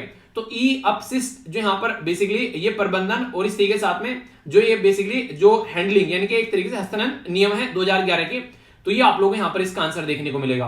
तो आंसर क्या हो गया इसका, आंसर यहाँ पर इसका क्या हो गया, ये हो गया बेसिकली सी आंसर हो गया। तो ये ऐसे टॉपिक्स हैं जहां से एग्जाम में आप लोगों के लिए क्वेश्चन बनता है, अगर ढंग से आप लोग इनको कवर करके चलोगे तो एक एक पॉइंट जो है वो आप लोगों के माइंड में क्लियर रहेगा, ठीक है। आई होप कि आप लोगों के माइंड में उसको लेकर क्लैरिटी आई होगी। यहाँ पर हम लोगों ने क्या क्या देख लिया, तो डिजास्टर मैनेजमेंट से रिलेटेड टॉपिक आप लोगों को कनेक्ट हो गया, कितना जनरेट होता है, कैसे कैसे आप लोग टैकल कर सकते हैं, इलेक्ट्रिकल और इलेक्ट्रॉनिक्स में क्या क्या डिफरेंस है, ये एक सब टॉपिक हो गया, यानी कि इसी के अंदर एक छोटा सा टॉपिक और कवर कर दिया मैंने। इसी के साथ में क्या क्या यहाँ पर बेसिकली सिस्टम के सॉल्यूशन लेकर चलने हैं और क्वेश्चन भी आप लोगों से पूछा गया जो कि एग्जाम में वो भी हम लोगों ने देखा। तो ये था इसके बारे में कंप्लीट इन्फॉर्मेशन, तो कोई भी डाउट आप लोगों को नहीं होना चाहिए, ठीक है। आगे चलता हूं एक सेकेंड सबसे इंपॉर्टेंट बात आप लोगों से मैं पूछना चाहूंगा यहाँ पर कि ऐसी एक स्किल बताओ जिसके ऊपर आप लोगों को गर्व है कि यार ये स्किल मेरे अंदर शानदार है, ठीक है, इस स्किल को मतलब ये मैं गर्व फील करता हूँ कि ये स्किल मेरे अंदर है। बताइए जरा, देखता हूँ कौन कौन सी स्किल है आप लोगों के अंदर। तो कौशल भारत, कुशल भारत के बारे में बात की जा रही है। भारत स्किल, इसके बारे में यहाँ पर आप लोगों से बात करूंगा, काफ़ी इंपॉर्टेंट है, ध्यान से सुनिएगा, ये न्यूज़ में है, गवर्नेंस के साथ में कनेक्ट कर सकते हैं। डायरेक्टरेट जनरल ऑफ ट्रेनिंग के द्वारा लॉन्च किया गया है भारत स्किल फोरम। तो भारत स्किल फोरम क्या है, ये शानदार आप लोगों को एक तरीका, एक प्लेटफॉर्म आप लोग बोल सकते हैं, जहां पर आप लोग अपना एप्लीकेशन जो है वो यहाँ पर बेसिकली एक तरीके से क्या होता है, यहाँ पर एक तरीके से आप लोगों की नॉलेज, आप लोगों की जो भी यहाँ पर स्किल है उसके बारे में एक तरीके से आप लोग बोल सकते हैं कि इन्फॉर्मेशन रहेगी। यहाँ पर सारी इन्फॉर्मेशन एक जगह इकट्ठी हो गई, तो यहाँ पर ट्रेनीज जो हैं, ट्रेनर जो हैं और जो इंडस्ट्री है, यानी कि आप लोग ये बोलो, जैसे कि मान लीजिए मैं बोलूँ कि आप लोगों सबको अपनी जो भी आप लोगों का सीवी है वो मुझे सेंड करना है, ठीक है। अगर कोई भी ऐसी जॉब होगी यहाँ पर, या फिर कोई मेरी जो जान पहचान में कोई ऐसी जॉब निकलेगी, तो वहाँ पर मैं बता दूंगा यार ये इंसान जो है ये इस स्किल के साथ में है और आप लोग इसको जॉब दे सकते हैं। जैसे मैं बोलूँ कि कौन कौन जो है वो पीपीटी बनाना जानता है, ठीक है, कौन कौन जो है एक तरीके से थंबनेल क्रिएट करना जानता है, ठीक है, कौन कौन जो है अगर कोई आर्टिकल है तो उसके ऊपर क्वेश्चन फ्रेम करना जानता है। तो ये सारी ऐसी चीज़ें हैं, कौन कौन जो है एक तरीके से, जैसे ऐसे नहीं, एनिमेशन कौन कौन जानता है, एनिमेशन के बारे में, और ये अगर ये चीज़ें जानता है इंसान, तो ये ऐसी चीज़ें हैं कि आज के डेट में काफ़ी ज़्यादा रिक्वायरमेंट है इनकी, ठीक है। तो अगर ये आप लोग जानते हैं कोई, तो आप लोग मेरे साथ, मेरे पास में भेज सकते हैं अपना सीवी, तो देखता हूँ मैं अगर किसी को यहाँ पर एक तरीके से रख पाऊंगा, मतलब भेज सकते हैं आप लोग मेरे पास में, अगर कोई एनिमेशन जानता है खासकर, ठीक है, बताना कोई एनिमेशन जानता है क्या, ठीक है। तो यहाँ पर बात करें तो ये काफ़ी इंपॉर्टेंट है। इससे क्या होगा कि मान लीजिए कोई कल को मेरे पास में आता है कि हाँ सर मुझे एनिमेशन आता है, और कोई ऐसा मेरा दोस्त है जो कि काम कर रहा है इस फील्ड में और उसको किसी एनिमेटर की जरूरत है, तो मैं उसका नाम रिकमेंड कर सकता हूँ, यार मेरे पास में एक बंदे का सीवी पड़ा हुआ है, वो बेसिकली यहाँ पर एनिमेशन कर सकता है अच्छे से, ठीक है। तो ये आप लोग समझ सकते हैं। तो गवर्नमेंट यहाँ पर एक तरीके से इंटरमीडिएटरी का काम करेगी, और मिनिस्ट्री ऑफ स्किल डेवलपमेंट जो एंटरप्रेन्योरशिप वो यहाँ पर ये काम कर रही है, जो कि इन चीज़ों को हैंडल कर रही है, ठीक है। तो ये भारत स्किल फोरम काफ़ी इंपॉर्टेंट रोल प्ले करने वाली है, ओके। नेक्स्ट बात करते हैं यहाँ पर, घरों में सिलेंडर तो सबकी यूज होता होगा, मैक्सिमम कोई ऐसा है जिसके घर में सिलेंडर यूज नहीं होता है, मतलब उपले पे भी रोटियां बनाई जाती है कई जगह पर, लेकिन सिलेंडर एक बेसिक चीज बन चुका है आज के डेट में, पर उसके जो प्राइस हैं वो रेगुलरली बढ़ते जा रहे हैं। तो सेंटर के द्वारा राइज किया जा रहा है नेचुरल गैस प्राइस लगभग 40%, ठीक है, बाय द 40% यहाँ पर। तो नेचुरल गैस जो है वो काफ़ी एक फ्लेमेबल होती है, जिसमें मेथेन और एथेन आप लोग काफ़ी देखने को मिलेगा, और हमारे देश में ये रीज़न है जहाँ पर ये जो नेचुरल गैस है हम लोग निकाल पाते हैं। मैप जरूर याद रखिएगा, इंपॉर्टेंट क्वेश्चन कई बार एग्जाम में आप लोग ये बन जाते हैं, ठीक है। तो यहाँ पर ये हालांकि इलेक्ट्रिसिटी के प्राइस पर इंपैक्ट नहीं डालेगा, क्योंकि गैस का यूज़ करके इलेक्ट्रिसिटी काफ़ी कम हम लोग बनाते हैं, ठीक है।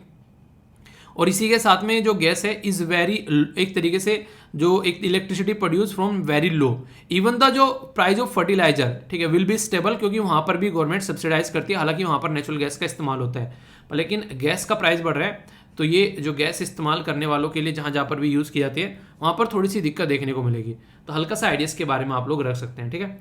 डाउट नहीं होना चाहिए, कुछ भी डाउट हो तो उसको क्लियर करके आगे बढ़ना है, okay. NIC, national informatics centre, काफ़ी इंपॉर्टेंट ये ऑर्गेनाइजेशन हमारे देश में, कई सारे जो ऐप वगैरह बनाए जाते हैं गवर्नमेंट के लिए, खासकर आप लोगों ने सुना होगा। इसके प्रोडक्ट सारे आप लोगों के सामने, जैसे कि यहाँ पर देखते हैं स्वामित्व हो गया, ठीक है, ये सारे जो भी प्रोडक्ट आप लोगों के सामने यहाँ पर लिखे हुए ना, ये सारे कहीं ना कहीं NIC के प्रोडक्ट हैं। तो इसीलिए यहाँ पर नेशनल इंफॉर्मेटिक्स सेंटर काफ़ी इंपॉर्टेंट ऑर्गेनाइजेशन है, जो कि मिनिस्ट्री ऑफ इन्फॉर्मेशन, जो ministry of electronics and information technology के अंडर आप लोगों को यहाँ पर देखने को मिलेगी। उसने यहाँ पर प्रपोजल बेसिकली रिक्वेस्ट किया है, प्रपोजल कि किस तरीके से रिवैम्प करना है NIC। इस्टेब्लिश किया गया था 1976 में, ठीक है, काफ़ी इंपॉर्टेंट है। अब ये चाह रहे हैं कि कैसे टेक्नोलॉजी का इस्तेमाल करके सेंटर और गवर्नमेंट से जो भी ऑब्जेक्टिव है उनको अचीव किया जाए।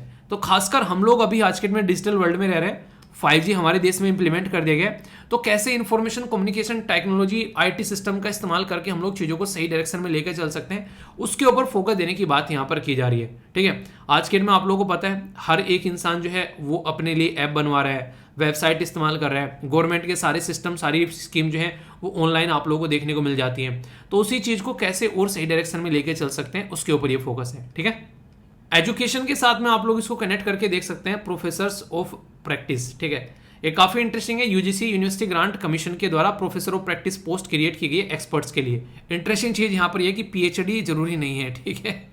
तो यहाँ पर इनके द्वारा 3 कैटेगरी यहाँ पर डिवाइड की गई है, professor of practice funded by the industries, professor of practice funded by the higher education institution from their own resources and professor of practice on the honorary basis, ठीक है, यानी कि जिसको अच्छी खासी नॉलेज है। अप टू 10% ऑफ द जो sanction post यहाँ पर रहेगी हायर एजुकेशन इंस्टीट्यूशन के अंदर में can be the professor of practice, ठीक है। जैसे कि मान लीजिए किसी पर्टिकुलर पर्सन है, मेरे पास में PhD नहीं है, ठीक है, और मुझे जाके कहीं पे टीचिंग करनी है, पर लेकिन टीचिंग का एक्सपीरियंस है, पिछले 6-7 साल से पढ़ा रहा हूँ, तो इसका मतलब ये हो गया कि इंसान को प्रैक्टिस है कि हाँ ये पढ़ा सकता है, ठीक है, पर लेकिन डिग्री की वजह से ये रुका हुआ है। तो वो चीज़ें आप लोग यहाँ पर समझ सकते हैं। तो उसकी जो कला है उसका इस्तेमाल किया जा सकता है, वो डिग्री की वजह से नहीं रुकेगी।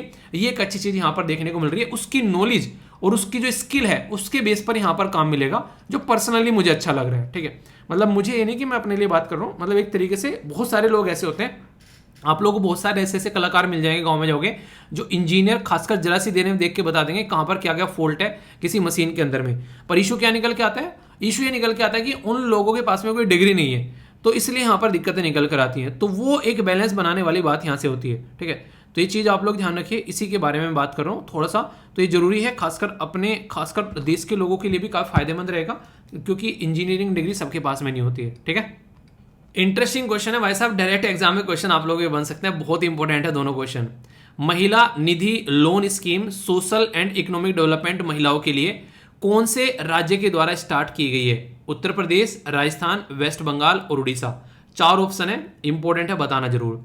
कौन सा ऐसा एरिया हमारे देश के अंदर में जिसके द्वारा अभी फर्स्ट वर्चुअल स्कूल स्टार्ट किया गया है? वर्चुअली यानी कि कहीं से भी आप लोग, इंटरेस्टिंग चीज है, कहने को तो ये पर्टिकुलर एरिया में है, पर लेकिन पूरे देश में से कोई भी चाहे यहां पर एडमिशन ले सकता है।